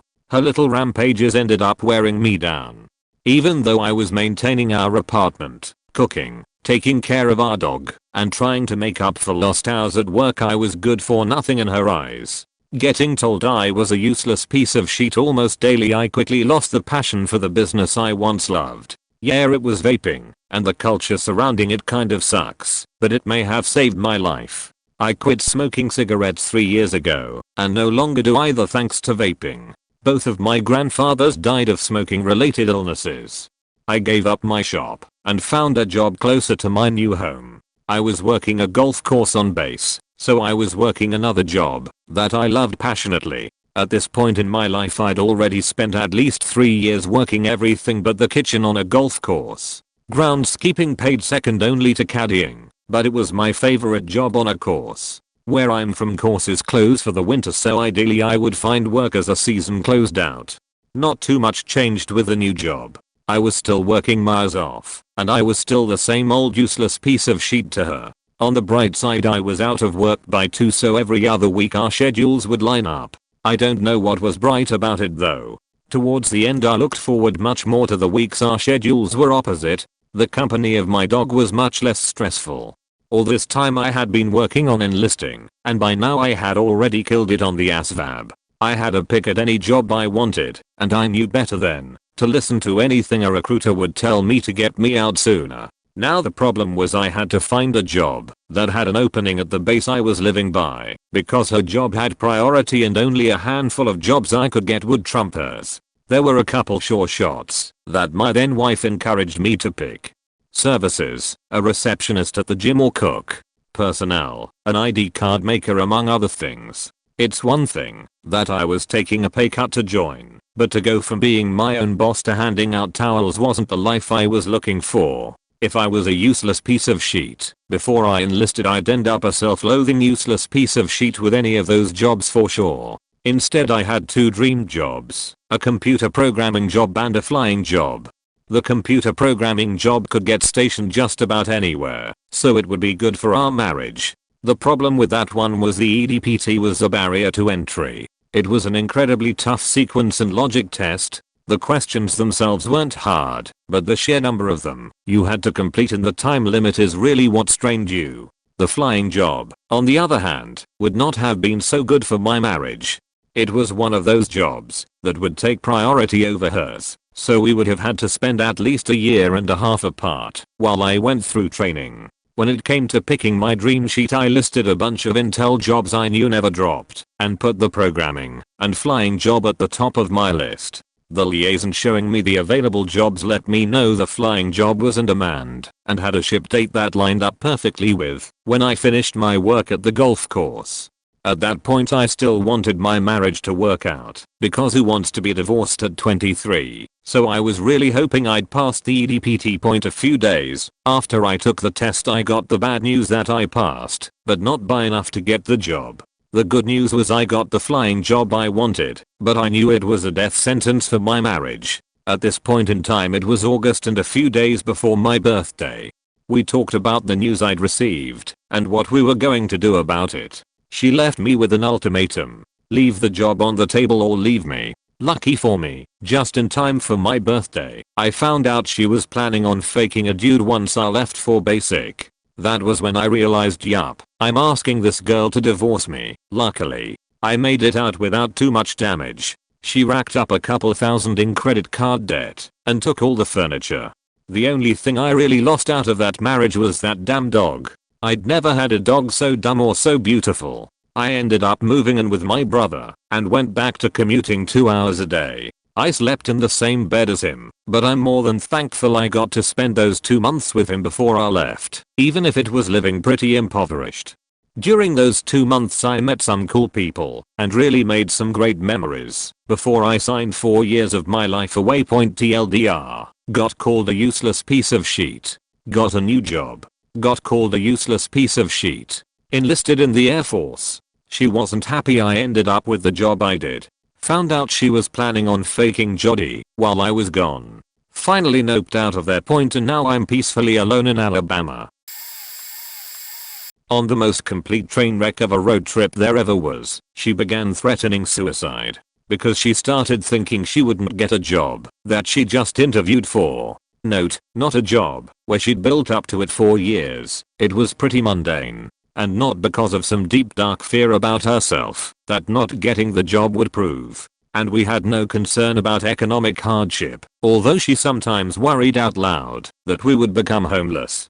As you might have guessed by now, she just had a severe anxiety problem that she refused to get help for. She continued to threaten suicide over a 2-day period as we drove across New Mexico. I think the exact moment where I decided this was as I found myself repeating, I can't live like this. I can't live like this another minute on Christmas night as I was walking alone to Frontier in Albuquerque. Thank goodness it was open. Green chilies make anything better, right? At one point the next night we were parked at a rest stop and she was in the bathroom for an uncomfortably long period and I started wondering if she had opened her wrists and I started thinking, do I check on her? Call 911. Just get back on the freeway and enjoy my life from now on. Obvious no to the last one. Not for noble motives, I'd be the target of an investigation. This was against a backdrop of such threats and occasional self-harm and me telling her for 2 years that if we didn't work on her behavior, I would divorce her in the near future. Threat of immediate divorce previously got her to go with me to counseling exactly twice. Immediate as in, if we don't go this week, I'll kick you out Saturday morning. For professional timing reasons I couldn't file immediately, but my mind was made up that day. My previous comment about this marriage on Reddit, TLDR, for goodness sakes don't have kids with someone you don't like, which fortunately I didn't with her, got the most upvotes of any comment I ever wrote. In the months that followed the initial separation, ironically she started going to a psychiatrist and taking meds, and she made a point of telling me this, but at that point I just never wanted to see her ever again. And by the way, woe/men, if you're with someone crazy, it worked out. I'm remarried and very happy to be with a wonderful woman. Even if I hadn't met my current wife, I would be a lot happier on my own than with my ex. At first I felt guilty about ending it because she was so helpless, but I had told her over and over again very clearly what the consequence would be if we didn't get help for her. Not a divorced man, but I do know why my dad ended it with my mom. There were 2 big reasons. She was awful with money. I don't just mean she wasn't good at budgeting. I mean she was spending way more than she could. She had a job prior to me being born, but after about 6 months of me being born she decided to quit and be a full-time mom. Now, my dad isn't rich or anything, but he is very well off, so he could easily afford to support us on his own. He even gave my mom $1,500 a month for spending money. This wasn't used for anything other than if she wanted to go shopping or whatever. He paid all the bills, paid for the tuition for my half-sister, not even his real daughter, to go to college, paid for groceries or dinner if we went out to eat, paid for everything. This $1,500 was literally just for her shopping and whatnot. Well, apparently $1,500 a month wasn't enough for her shopping, as, in the 7 years from her quitting work and my parents divorcing, she managed to rack up about $10,000 in credit card debt, which my dad had to pay off for her as it was connected to him as well. This is the big one. She accused my dad of cheating on her multiple times. He wasn't, with almost no evidence. The most evidence she ever had was a condom wrapper she found on the floor. In that instance, she brings it to my dad and accuses him of cheating on her. Well, my dad knew it wasn't his condom wrapper. Remember that half-sister I mentioned previously? He put 2 and 2 together pretty quickly and realized that the condom wrapper must have been from her and her boyfriend. At the time, she would have been somewhere around like 16 or 17, so rather than my dad telling my mom that it was from my sister and her boyfriend, he just says something like, "If I was going to cheat on you, why in the world would I do it in this house?" and then throw a condom wrapper in the hallway. Fast forward a few years to right before their divorce, and my dad finds out that she had been cheating on him for a few years. Irrelevant and relevant at the same time. I have a friend who I considered until recently to be my best friend for the past 8 years. He met this girl 2 years ago, and after a few months of dating he told me he was going to marry her, to which I told him it was a stupid idea. She lived in Korea, so he thought it was the right thing to do for her to get permanent residency here in America. She would visit for a few months here and there to keep the relationship going. As I got to meet her, I realized she was actually a really good person. Fast forward to this year. While she was in Korea, he would completely neglect her, and since I was his best friend she would constantly text and call me, sometimes even crying to understand why he is acting like he is. I told her for her sake she shouldn't have to deal with him and let things go, partially siding with my friend because I can tell he was starting to lose interest in her. I don't know how it happened, but he decides to actually go for the marriage, so she moved here a couple months ago. There are minor details about their everyday life that I consider to have major impact on their relationship, but for the sake of time I will cover one detail. He is basically never home, and when he is always sleeping, because he works manual labor 70+ HR weeks, and since she has no license nor friends except me in this foreign country, she often texts me not even to hang out, but to have somewhat of a social life. Knowing this, my friend, who at the time I considered my best friend, gets extremely insecure and fights with her about how she going to cheat on him with me. These fights continue on a daily basis, and on a daily basis my name is spoken from his mouth to attack his bride-to-be. A few weeks ago she called me privately and told me she has had enough of him and asked if we can meet and talk. Even though slightly feeling guilty, I also felt pity for her, so I agreed to it. That was when she dropped the bomb. She told me that my friend was beating her constantly. On her arms and legs were the biggest bruises I have ever seen. I'm an amateur boxer, so I see bruises pretty often, but no, these were huge. That's when I stopped considering him to be my best friend. To be honest, I don't even know what I consider him to be now. A week after, she texted me saying she wanted to hang out. Remember how my friend was getting insecure at her with me? Well, I slightly started to see what he was seeing.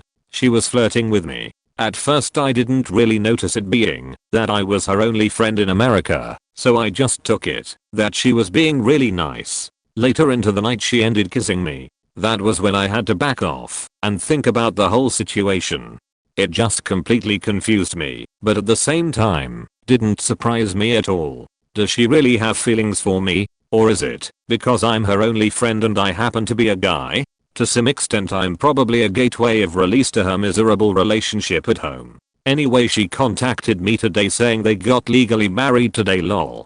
We are still friends of course, and we keep in touch like nothing happened. I don't know how to conclude this, and there is way more I can say about this, but I know for a fact the marriage isn't going to work out. I mean, come on, her husband is beating her. But question, do I have any say in this? She told me privately at the beatings, so should I say anything to him? Things were rocky, again, for the third time in our less than 2.5-year-old marriage. The previous 2 rough times had been a result of her screwing around outside the marriage point. On this particular night she had gone out to dinner with her younger sister. It was a Monday night. I was already a bit of a mess because I was so tired of putting up with all this, and it was wearing me down.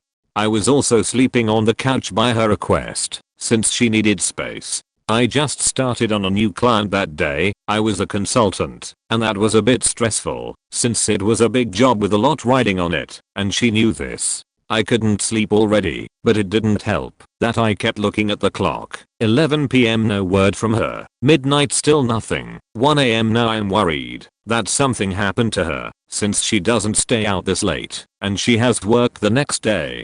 I text her, nothing. 2 AM, nothing. 3 AM, text again, hey, just want to make sure you're okay. Still nothing. I can't sleep, so I decide F this. I'm sleeping in my own bed and at least getting comfortable. Now I'm half concerned and half pissed. 4 AM rolls around and I still haven't heard from her or her sister, and now I'm concerned and getting mad at myself for being pissed. In the past I would have been concerned that she was banging around town again.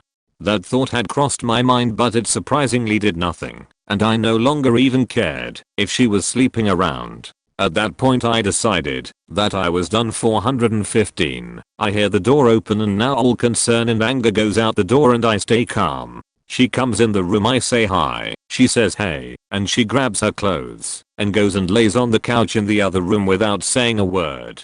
I didn't sleep at all that night. I got it, if bed in the morning, and told her I was moving out because I couldn't deal with it. I packed some things and went to stay with my parents. The amount of relief I felt when I moved out was quite surprising. I thought I would be upset by moving out. Don't get me wrong, I was, but the relief I had was profound and stood out more than anything else. I started being able to sleep again. I was able to eat again. I was actually enjoying my life and happy again.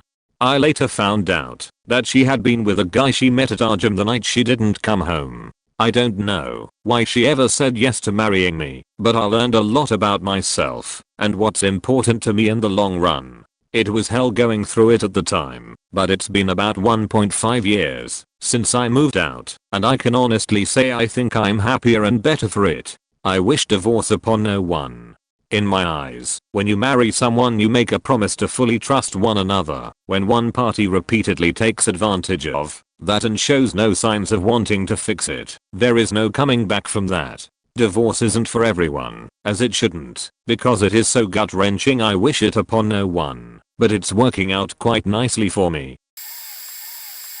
Oh, where to start? This all happened in the last year of a 3-year relationship. She brought home a puppy without telling me, expected her 10-year-old son to know how to take care of it automatically. When he slacked off, she referred to pup as a human being. I chuckled thinking she was pulling a dad joke. She was serious. We lived in a rented townhouse at the time. No one at home for the better part of the day. Both of us on call. Stupid move.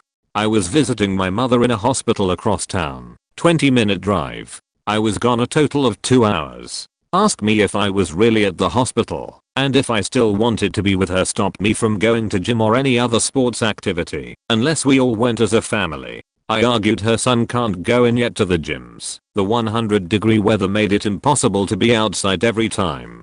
Her response then: we all go as a family or you look for another one. Would panic if any female would make any sort of small talk with me. Even family point would make any excuse not to see my family during holidays. Unexpected illness. Her side of family emergency etc. If I went on my own, as promised, she would go out with her friends or family. Jesus unexpectedly and miraculously healed her. We lived together 3 years, had a total of 6 home cooked meals every weekend, had one of her relatives basically live with us.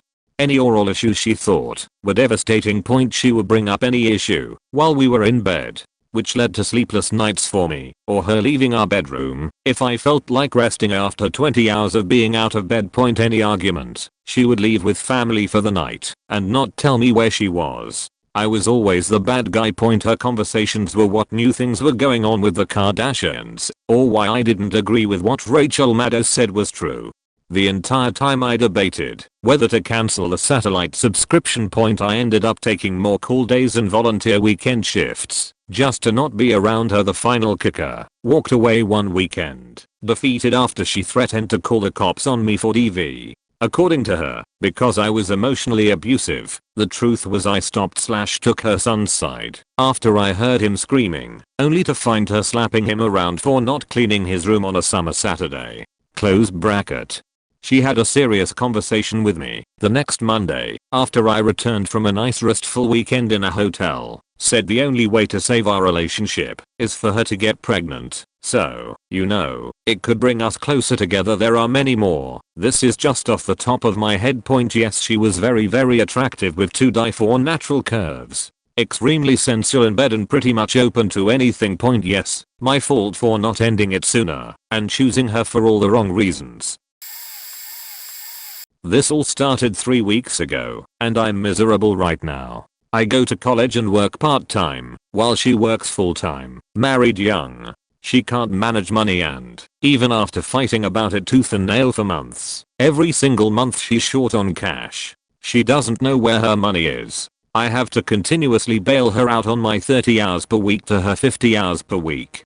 She can't be alone. Whenever I make plans with a friend, she has to scramble to make her own.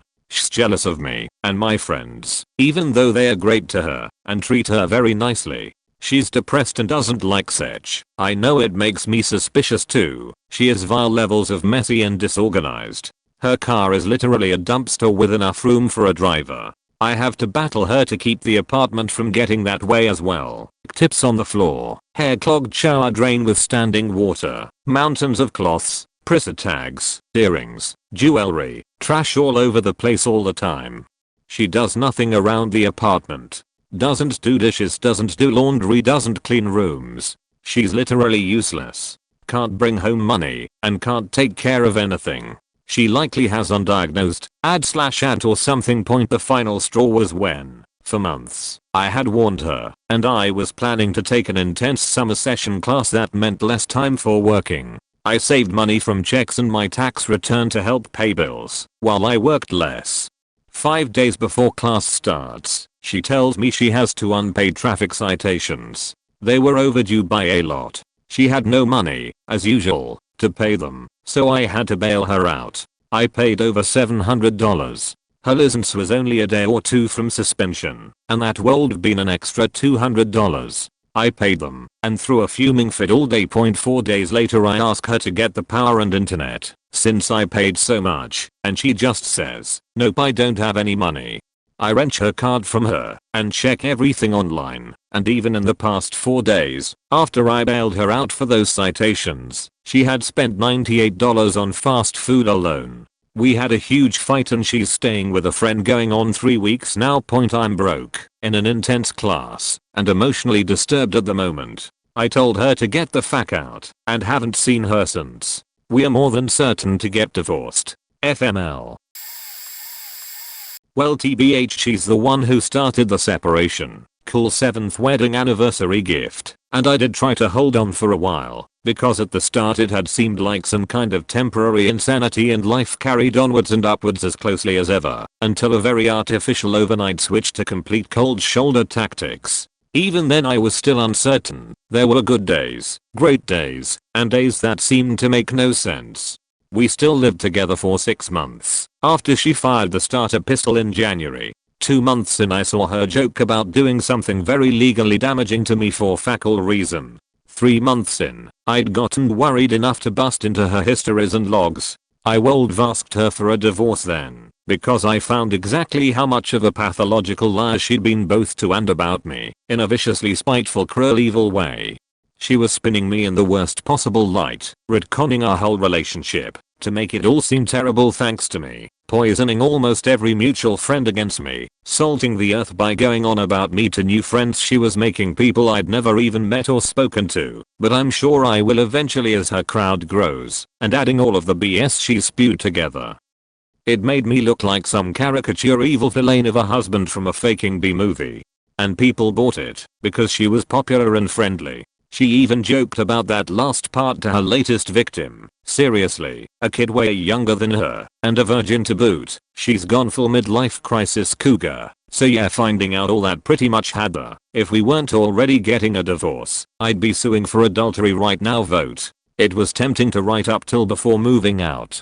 because even though she'd gotten the house slash kid slash car end of the deal, and I was definitely gone soon, she still kept beating the dead horse slash me to anyone who'd listen. It's probably all for the sake of painting a bullseye on me, so people concentrate on super nasty husband rather than her plus boy toy, who are both more than a bit worried about what they're doing looking bad to others.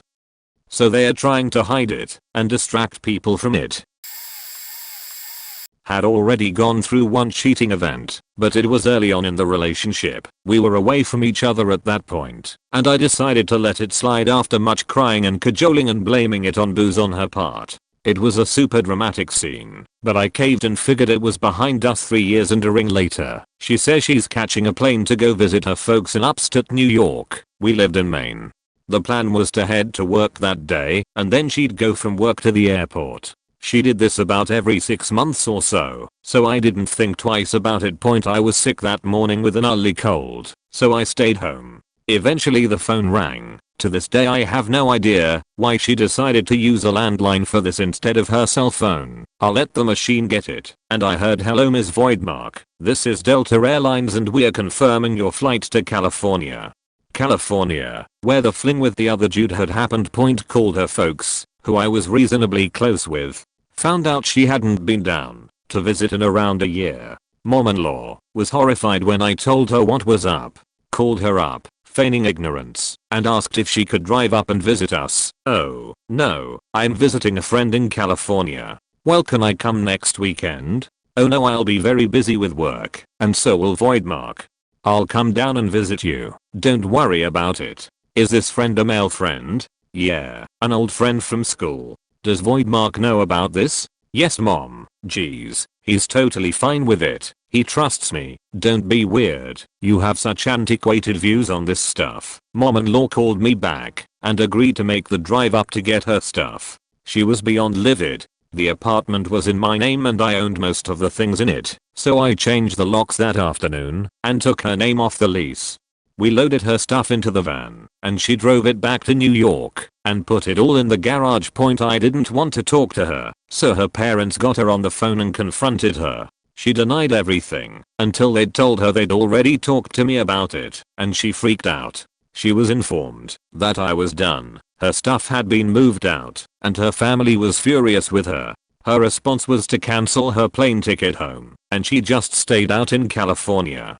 Got the papers signed through the mail. We never even spoke after the morning she left. To my knowledge she's still there. I won't say I'm happy for her, but she did go without any kind of fuss. Had no idea she was that good of a liar, but honestly I'm kinda glad it went down like that. Had it not been for that phone call I'd have been none the wiser.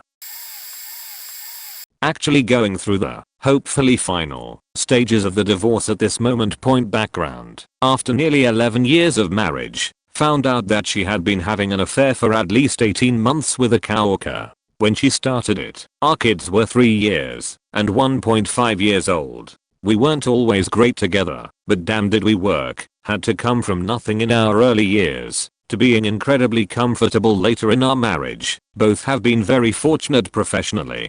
I was fully broadsided by her affair and truly admired, respected, and loved her. She was my best friend. I stuck around for 18 months and went through all the phases of trauma afterwards. I swore that my kids would never experience divorce as I did, but I came to the realization that anyone who could treat their family like this and also not make significant commitment to being a better partner wasn't worth staying with. This took me a while, but the signs were there, like the disengagement, the random over-the-top abuse towards me, like when I took her to Europe for her 40th, etc. Weirdly it took me going back home to Texas, I live overseas, to see my friends and family, when I finally admitted to myself that I was done. It kind of was like a farewell tour, prepping myself, friends and my family for this tectonic shift. I sometimes question my choice, especially considering the abuse I've copped since I've left, the impact to our very young children and the jealousy that I've managed to duplicate everything we had together. I took almost nothing, and between leaving and today have a new house, contents, car, wonderful partner, job promotion, etc. High school sweetheart with a troubled family, dad in prison on felony charges, mom fled the state due to warrants, so my family took her in and raised her from 16 years old. I mean literally treated her as a daughter, spent time out of their days and weekends teaching her to drive when she had a permit, paid in full for her first car so she wouldn't accrue interest from a loan, helped finance her through college, went to football games to watch her cheerlead, etc. Sweetest most innocent girl to walk the earth. At that time, I enlist in the Marine Corps. She forces my hand into marriage. We move across the country to my first duty station. And down the hill we go. Our bar covers housing, cost of living, etc. We agree that I'll support us while she finishes school online. Life is good. She starts blowing off school because it's an at your own pace curriculum. She says she misses her friends, constantly blames me for the drastic lifestyle change, expects me to put more effort into the relationship as a result. I get frustrated with each day. It starts to show. Doesn't help the situation. First deployment arrives. I look forward to it as a much needed break from each other to remember why we love each other and get back on track with our lives/future. Nope. Her school situation continues to decline. She goes out with her girlfriends to bars, underage, and drives home drunk regularly, a faking nightmare for me, because I'm liable for everything she does as a dependent. I grow increasingly frustrated as each small window of communication we have with each other is just disappointment after disappointment. I'm half the world away. She's getting positive attention from Marines in bars. No sheet. They just want to bang the pretty girl at the bar. Welcome to adulthood. She cheats on me repeatedly in the last 2 faking weeks of my deployment. I find out from a Marine looking out for me, not the Jodie, literally as I'm boarding the plane. That was a long flight. She lies her ass off until she finally gives in after 3 days of trying to get an explanation. So, after roughly 7 years together, and my family and myself giving her the world, she decides being an adult isn't what she wants to do just yet, has the audacity to blame me for her cheating, ironically doesn't understand why my family, her friends, hell even our marriage counselor distance themselves and give her a collective "are you insane?"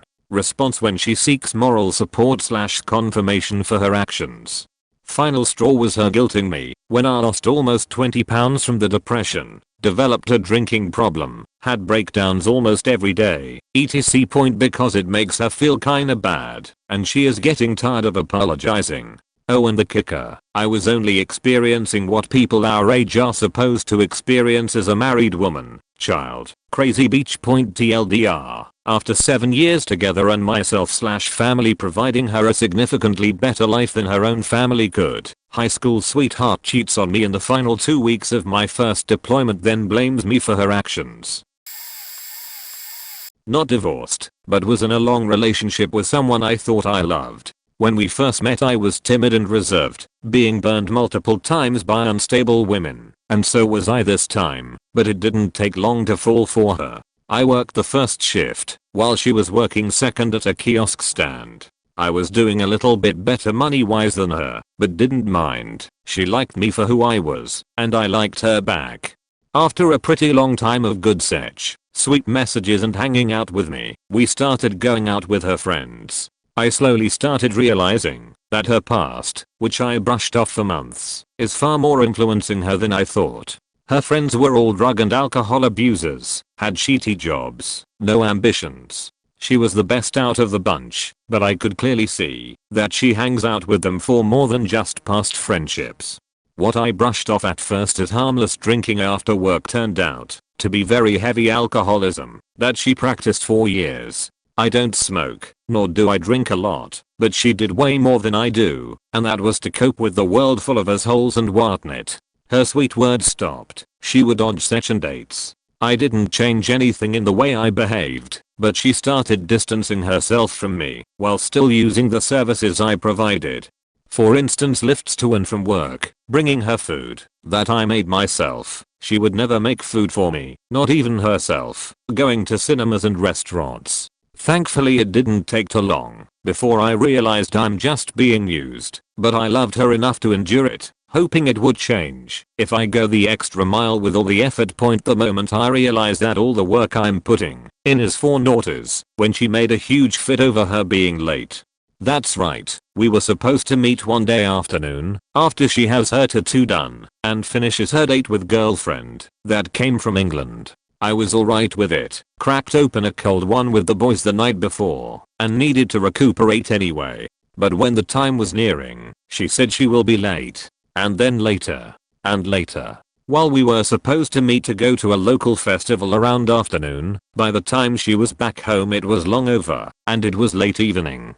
I told her that I hate when someone wastes my time on waiting, and while I tried to be respectful and understanding, she threw a massive fit over me not caring about her needs. The second she got mental at me for not being patient, after all she had to endure all the waiting in the first place, I knew this relationship is over. Started noticing all the flaws she had, her general mental instability, her cut marks on hands, the environment she was around. While I still loved her, cutting contact was the best move in this situation.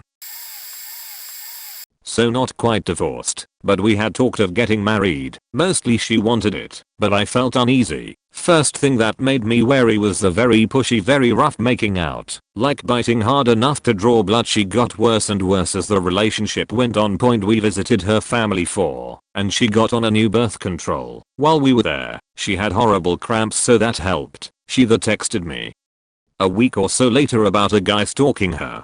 Being young, stupid, and full of bravado, I purchased a gun. After I returned home, I was gone for 2 weeks for military duty, just in case. At this point she started acting more and more erratic, saying that this guy was following her and looking through her windows and such. I was getting calls and texts from her literally every few minutes while at work, regardless of her knowing I could not answer them. A lot of other things were going on in my life and I contemplated suicide quite a few times just to be rid of her and extended family, making my life a living hell. It finally came to a head when she called me one night and said there was someone in her house. I lived separate due to religious and other reasons at the time. I came in with gun up and ready, cleared the house, but for her bedroom she opens the door and I see a chef's knife in her hand. She tells me she is giving back my stuff, a small box of it packed, and at that point I thought she would. She was also talking crazy about numbers and random people commit suicide. I threw her against the wall, ripped the knife from her hand, and called her mom to come watch over her. Since I had to report again the next morning, her mom didn't think I was telling the truth and saying she would never do that, but fortunately she finally drove out and I refused to get back with her. It turned out she was having a reaction to the new pills she was on and didn't want to stop taking them. There was many other things I left out that happened, but that sums up the main reason, I guess. TLDR, my girlfriend fiance tried to kill herself in front of me with kitchen knife due to back's reaction to birth control pills.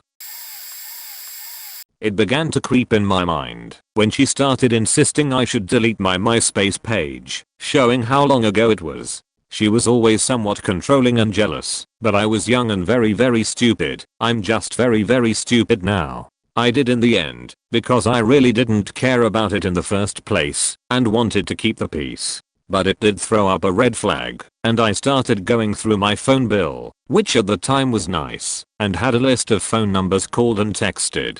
Found out she had a boyfriend. Things went downhill from there. I confronted her, and she went berserk. Suddenly I was cheating on her, and then my mom was suddenly mean to her, and the dog hated her, which he didn't. That dog loved everything. My cat on the other hand would have torn her eyes out if she thought she could have gotten away with it. I created a new MySpace account and attempted to move on. She started stalking me through MySpace. I was getting threatening messages from random accounts, which as usual manuscript did nothing about. Back then there were groups you could join. She started posting to those as well. At one point, she started posting to groups claiming I was hacking her and making her join them. I got phone calls as well and emails to the point that I stopped answering my phone unless I knew the number, a habit I still carry to this day. In the end, I deleted my old emails, my MySpace, and changed my phone number to get away from her. Though I have, in recent years, gotten mail in her name, her first and my last, and a couple magazine subscriptions, though I think they finally lapsed, since I just threw one out and gave the other to the library where my mom worked, so the renewal likely got tossed as well. I still haven't started dating again and dread the thought of it, to be honest.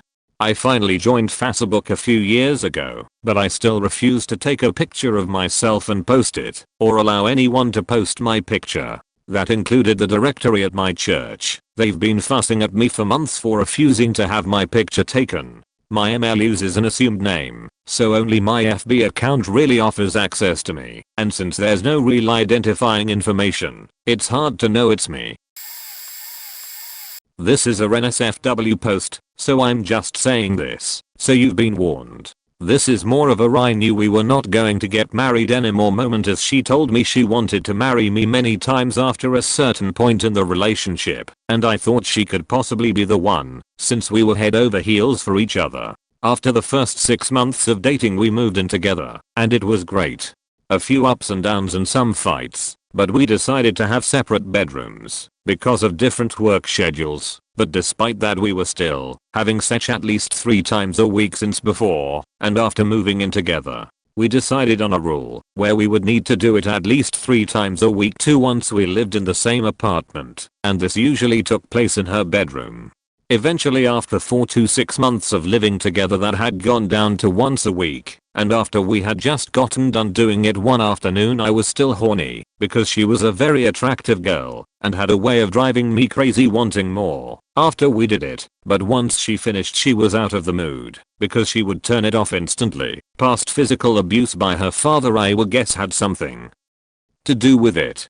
So I decided to have some fun with myself afterwards by watching some possibly raunchy porn in my bedroom with the door closed and the volume turned down. Lo and behold, she came crashing through my bedroom door without knocking, with me barely putting my piece away in time, but not being able to minimize the window on my desktop fast enough, and when I turned around the look on her face was one of surprise and mostly pure anger that I was getting myself off in the next room watching porn, which she thought was wrong for her own personal reasons. I tried to tell her it was not a big deal, I was just turned on still because of how hot our sex had been together, and didn't want to bother her when I knew she wasn't in the mood anymore. But from pure anger or something she started crying and ran out of the room, with me having to come out after her and try to console her and explain that I was sorry and didn't mean to make her feel that way. After not being able to explain why I was doing what I was doing in a way that would satisfy her, and her trying to tell me it was wrong and I was faked up and she felt hurt, I suddenly realized deep down that we were going to break up eventually, and she was not the one I would be marrying. It's sad because several months later we did technically break up, but were still living together until our lease was over and she could move out, or I could. I kept the apartment. There was lots of other physical and mental abuse by her hand that I'm not even bringing up here that took place thanks to her father abusing her as well, but we were still sleeping together, sometimes having a very hot sex life when it did happen, and she moved in with a guy who she had been friends with since college long before knowing me, and was someone who she told me she'd never date. I had heard that before with a girl many years before who I almost did marry and was deeply in love with, but I heard those same words of this guy is just a friend and I would never date him. 10 years later this girl dated this guy right after me, and they just got married in the past 3 years and are still together, so I knew her saying that meant she would end up together with this a-hole. Go figure, they're going on their 2nd year moving in together, and they are dating, even though I still talk to her occasionally, and I know she's not truly happy, and they are having similar problems that her and I were having, so I know it wasn't just me. I wasn't surprised by all of this. I was surprised though when she called me over 6 months after she had moved out to hang out with her when her boyfriend was out of town, and that night we had sex twice. After spending all evening talking and drinking, and she admitted to me afterwards I was so much bigger and better than her boyfriend in bed, and that was the only way we fit perfectly together, and at one point she really did want to marry me. Too bad some people can make things work one way, but can't make it work in others. In the end I got to hear a lot of things from her that most men would only dream of their exes saying to them, but we had a very intense relationship over a few years and loved each other intensely, but there was a clear-cut point in ours that I knew we would not be making this work out. Coming from Wisconsin, that's all I'll say.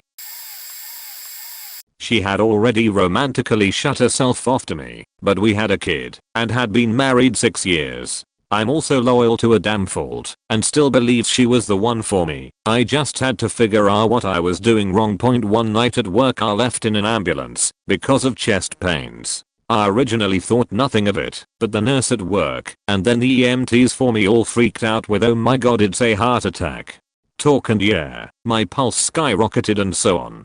So I'm freaking out and all I can think of is I'm gonna die. I'm gonna leave my beautiful wife and son behind, and it devastated me. I was crushed. I ended up having a severe case of pleurisy, lol, so no biggie.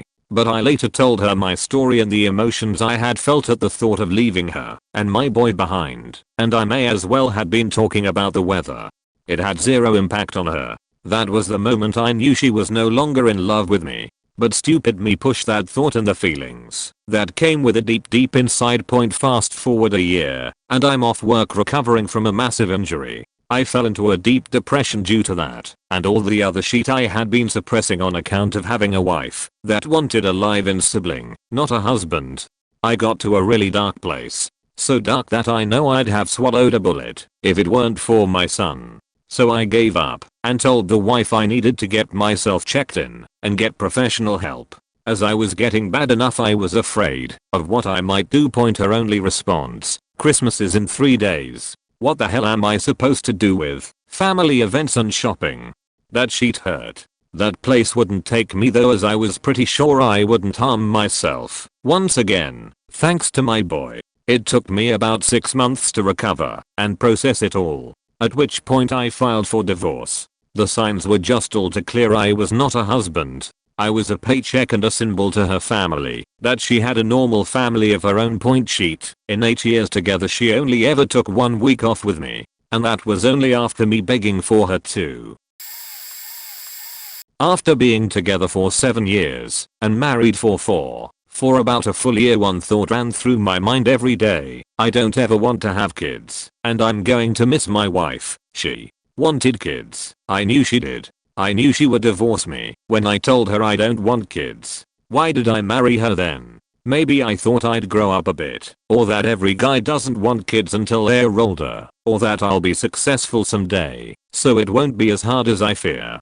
There are a lot of good reasons to not want to have kids. They are a huge responsibility, a financial burden, a cruel test of personal sanity and fortitude that millions of people fail miserably every single year. I know I want nothing to do with it. At work, I'd have shower thoughts of would you rather? One day, the question was, would you rather have 2 kids or have your balls chopped off cleanly with a new hatchet?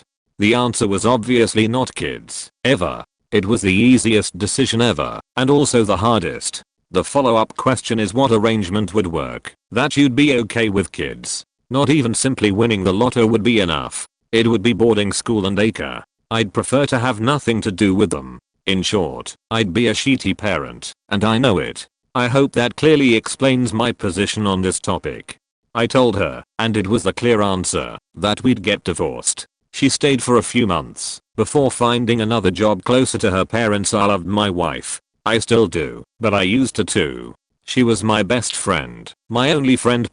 If she wanted to reconnect, I'd have to give it a pass. There were other issues too, like any couple would have, but it sucks that when you boil it down, she left me so that some other guy, any other guy, would father her children. I don't think about it this way because raising kids would be hell for me, and I saved myself from that. Having problems since February. I ask throughout the 7 months what's wrong? How can I better us? etc. She keeps coming back with I don't know, work is depressing, I don't know. It's now September and I'm at work just thinking about what our relationship has become. My coworker notices and he's like, dude, just don't even think about. Go home, play some games and all this will figure itself. I promise. So I stop thinking about and head home early cause I'm just not feeling good. It ain't a right day, so I get home and the wife is still at work. I grab my tablet and I hop on Instagram. I notice I got a message. I'm like, damn, who TF'd me? Open it up. How you gonna fuck me tonight? Like a dirty girl or a good girl? I happened to be logged into my wife's account. cause she was logged into my tablet. We each have our own too. The message was from her to my boss. My wife is faking my boss. So the first person I called was her. I asked, when are you gonna be home? She said about an hour. Is everything okay? I'm like, yeah, we just need to talk. The second person I call was my boss, because I obviously have his phone number. Hey, boss, can we talk for a minute?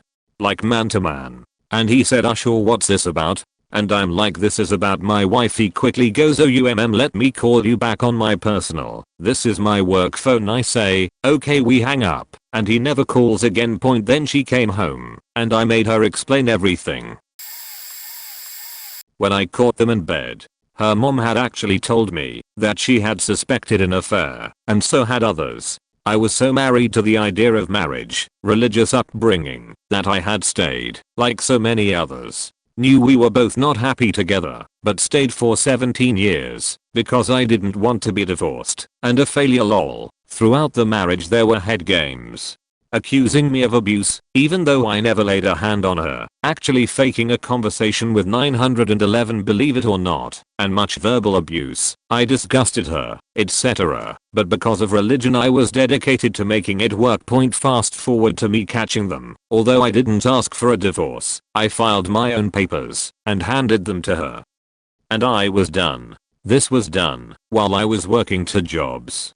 8 AM till midnight 5 nights a week, so that she could stay home. Then got told that I was never home and lived work too much after I wanted to quit one of the jobs, but she didn't want me to, so we could catch up on bills. After we split up, I was extremely angry for a long time. I also lost everything but the clothes I could carry and my 20-year-old motorcycle that I would drive to work in blizzards. I believe to this day that she has bipolar disorder and have repeatedly told her she needs help, but she refused to get it. Her manic episodes are like clockwork. My daughters, 3 of them, have all gone to nursing school, and hilariously enough, as soon as they took a psych class that discussed bipolar disorder, they all called me and said, Dad, this is mom. Everyone sees it, but sadly enough. Fast forward to now, and I can honestly say that we are really good friends. Believe it or not, I'm glad to count her as a friend. Have to admit that I had my part in the divorce also, and once I got over my anger we were both willing to admit our faults. She has apologized over and over again for what she did, and I have apologized for my neglectful attitude and taking her for granted. But I continue to tell her that it's in the past and we need to focus our awesome kids. Just proof that not all divorces are a bad thing, and sometimes 2 good people are just bad for each other. Worst mistake I think people make is that whole staying together for the kids BS. You're just using your kids as an excuse to not take action and showing that it is normal to stay in a dysfunctional relationship. Please, do not make that mistake. There were a few things that had cropped over the time we'd been together and the short 4-month marriage. Now we'd known each since high school, were friends back then, kind of thought she was cute, but was more into this goth chick, and that itself ended in a fiery wreck. But fast forward several years, I'm 24 the first time we go out, we'll call her Kat for now. Somi and Kat reunite at a mutual friend's wedding. Didn't really recognize her as it had faking almost 8 years since I laid eyes on her. She was looking good, cute, and trying to chat me with up some boring stuff I wasn't paying attention to as I was eyeing her and her friend's cleavage about as subtly as Homer Simpson Ifax donuts. In a hoe we end up dating not long after that, but it falls through at this point due solely to my decisions, which are relevant to why we divorced. I didn't want to change my job or move 30 miles away from it. I liked living in a rural area. I liked having a large yard and dogs and my guns. Not that I had a major collection or anything. Shotgun for house stuff, hunting rifle and a pistol. And I liked to brew my own very crappy mead in the garage. It was cheap, but like some Jackson beer, it'll get you drunk. She wanted someone with more ambition, some drive, etc. Whereas I was happy, bills were paid, had some mutts, hung out with my friends 1 night a week for the D&D, and went to my pagan group 1 morning a week. Past that I more or less existed at her leisure. She didn't dig that, and we split. Skipping ahead a few more years we meet up again. I'm a bit more ambitious partially due to her dumping my eyes for lack of motivation, and I was trying to succeed out of spite against some assholes I knew. We fall right back into our relationship almost immediately, and without even really bringing it up, we are just going on dates, Netflix and chill, car search. And it goes strong for a while, but there are a few glaring problems to me. Point: she's kind of a snob. She came from a fairly well-to-do family in the region. Not millionaires, but honestly they weren't too far off from that mark. Didn't like to eat things like burgers or spaghetti, nothing she deemed poor people food. Abhorred fast food but worshipped Starbucks. So I shook it off. Then things started mounting. Got demanding about knowing my computer passwords and such, and then got a little pissed that I still watched porn. Got mad if I hung out with literally any other female that wasn't like my lesbian friend who was deemed acceptable. Got angry we weren't spending time together. I spent 5.5 days a week with her. I spent a day and a half with my friends in my religious group, which she never asked to go to either, or even really inquire on those happenings. Eventually she got angry with one of my friends who we'll call Bruce. Bruce is about the chillest dude I know. Like when he broke up with my sister, I stayed friends with him, and to this very day I'm trying to hook them back up. Then she started having seizures a lot, especially whenever I was trying to go do something that I liked, that I wanted to go do. Didn't connect the dots immediately, was just kind of like oh fuck whiffy is seizing. She claimed to have had epilepsy, and it was being brought on by stress. I really knew nothing about it. Didn't think twice that she was drinking like a fish the entire time. Turns out, my buddy Bruce is also an epileptic, and busted her on her bullshit in private to me.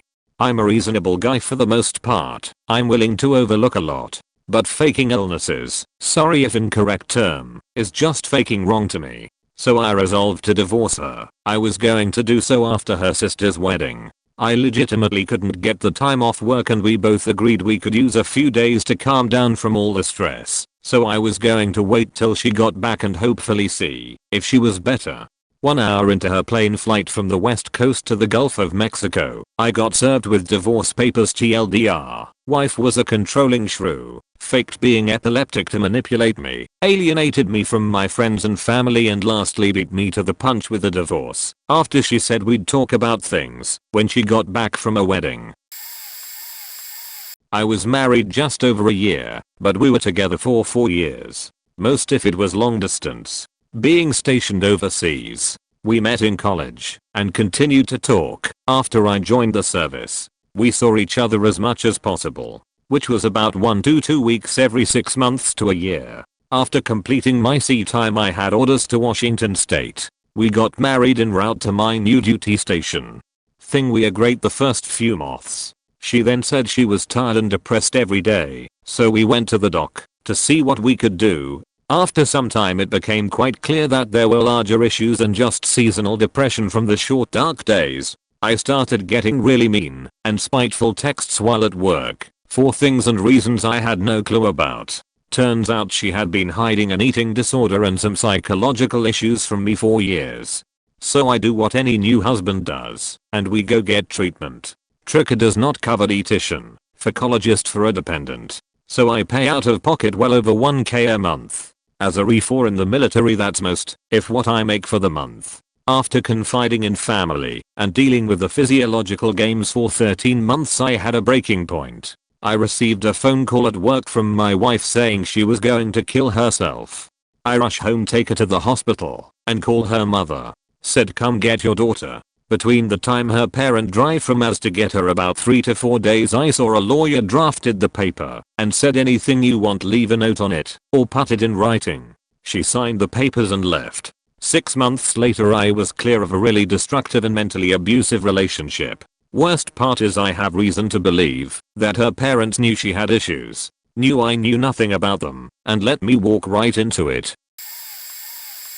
Not married, but I had a girlfriend who I thought was loyal throughout our 8-month relationship. It started off good in the beginning, and then it started 3 months in when this guy snuck into her room because apparently he had ran away and wanted somewhere to sleep.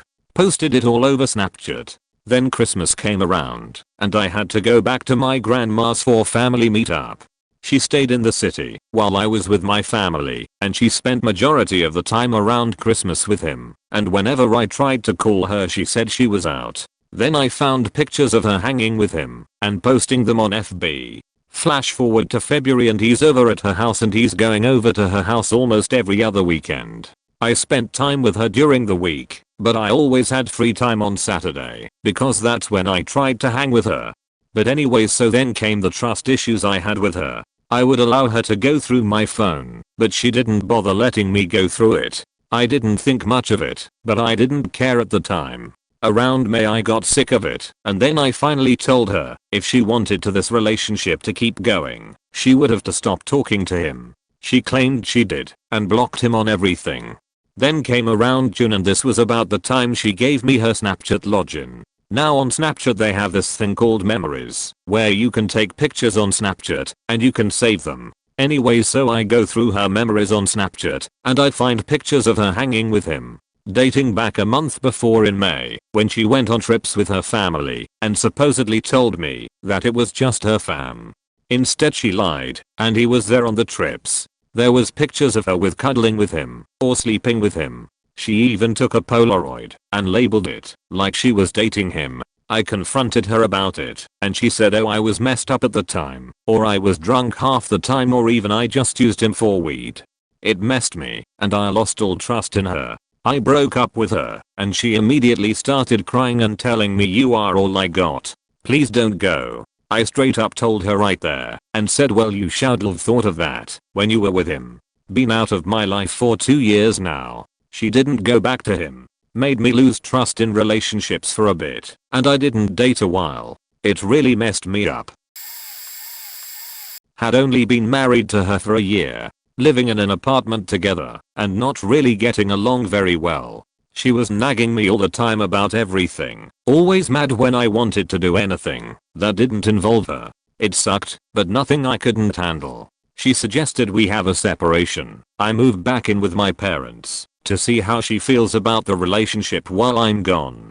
Turns out it was timed that way because her ex was on military leave and she wanted to fuck him in our apartment. After he left she would come over and try to act like she wanted to make it work. I had no idea what she had done yet. She says bragging about the new phone she got, so I picked it up and accidentally hit the unlock button, which I couldn't get into the phone, even if I tried, because it had a password. Didn't have to though. There was a picture of her ex on the lock screen with the text "I'll wait for you" across it. I didn't say anything, but she immediately knew what happened. Acted like she forgot something really important, grabbed her stuff and left. She had been on my computer and left so fast she forgot to log out of Facebook. Saw a conversation between her and her ex where she saw talking about how she was super drunk and didn't mean to act so clingy to him, and she enjoyed getting plowed by him the other night. Yup, it was over then. However, a week later I got a phone call from the doctor's office telling me congratulations, I'm going to be a dad. I guess she had them do a paternity test and call whoever the father was. Lucky me. Couldn't get in contact with her after that. Apparently she moved to Canada to be with some other dude. I ended up moving to Texas after that. Still married with no way to get in contact with her. Eventually she got a hold of my parents and got my contact info. Said it was finally time to get divorced. She said she didn't want anything from me and was going to pay for everything herself. What a great part of my life. Apparently she had an abortion, so no child drama. The only upside is I got a message from her years later that her current husband told her she needed to send, since she had no closure on our relationship, saying she was a horrible person at the time and I was an amazing guy who just got stuck with someone really faked up. That situation ended a lot cleaner than I could have hoped for. So while not a divorce, but a breakup, it was the first long relationship for both of us. A little under 3 years. We were on the rocks as is months with no sex, bickering, and I just wasn't in love anymore. I was getting ready to begin breaking it off, and a friend convinced me to do the opposite. Be really awesome to her, treat her great, and bring that spark back. She traveled a lot for work. One time she was gone for 3 weeks. A long time for both of us to be apart. I knew she was going to be exhausted, so I decided to do something nice for her. I cleaned the apartment from top to bottom, washed the sheets, did her laundry, got her a brand new pillow, her specific brand. Then I went to the store, got her favorite drink, alcoholic and non, all her favorite snacks, ice cream and other things. Finally, I cooked her my chili, which was her favorite. It would be done cooking right about the time she got home. I sent her a really sweet text about how much I love her, and I know she had a long trip, so I want her to relax, and I took care of everything. First text when she landed was bitching about a baby crying next to her. Then it was how long the plane was taking to taxi. Then the bags were taking forever. Then the Uber driver had no idea where he was going. Finally, she got home and texted me back, thanks for the food. I'm just going to eat a lean cuisine and go to sleep. I slaved away for almost a day making sure everything was perfect for her, and I did not even get a word of thanks. I knew at that point this was not someone I wanted to be with, and I ended it shortly thereafter.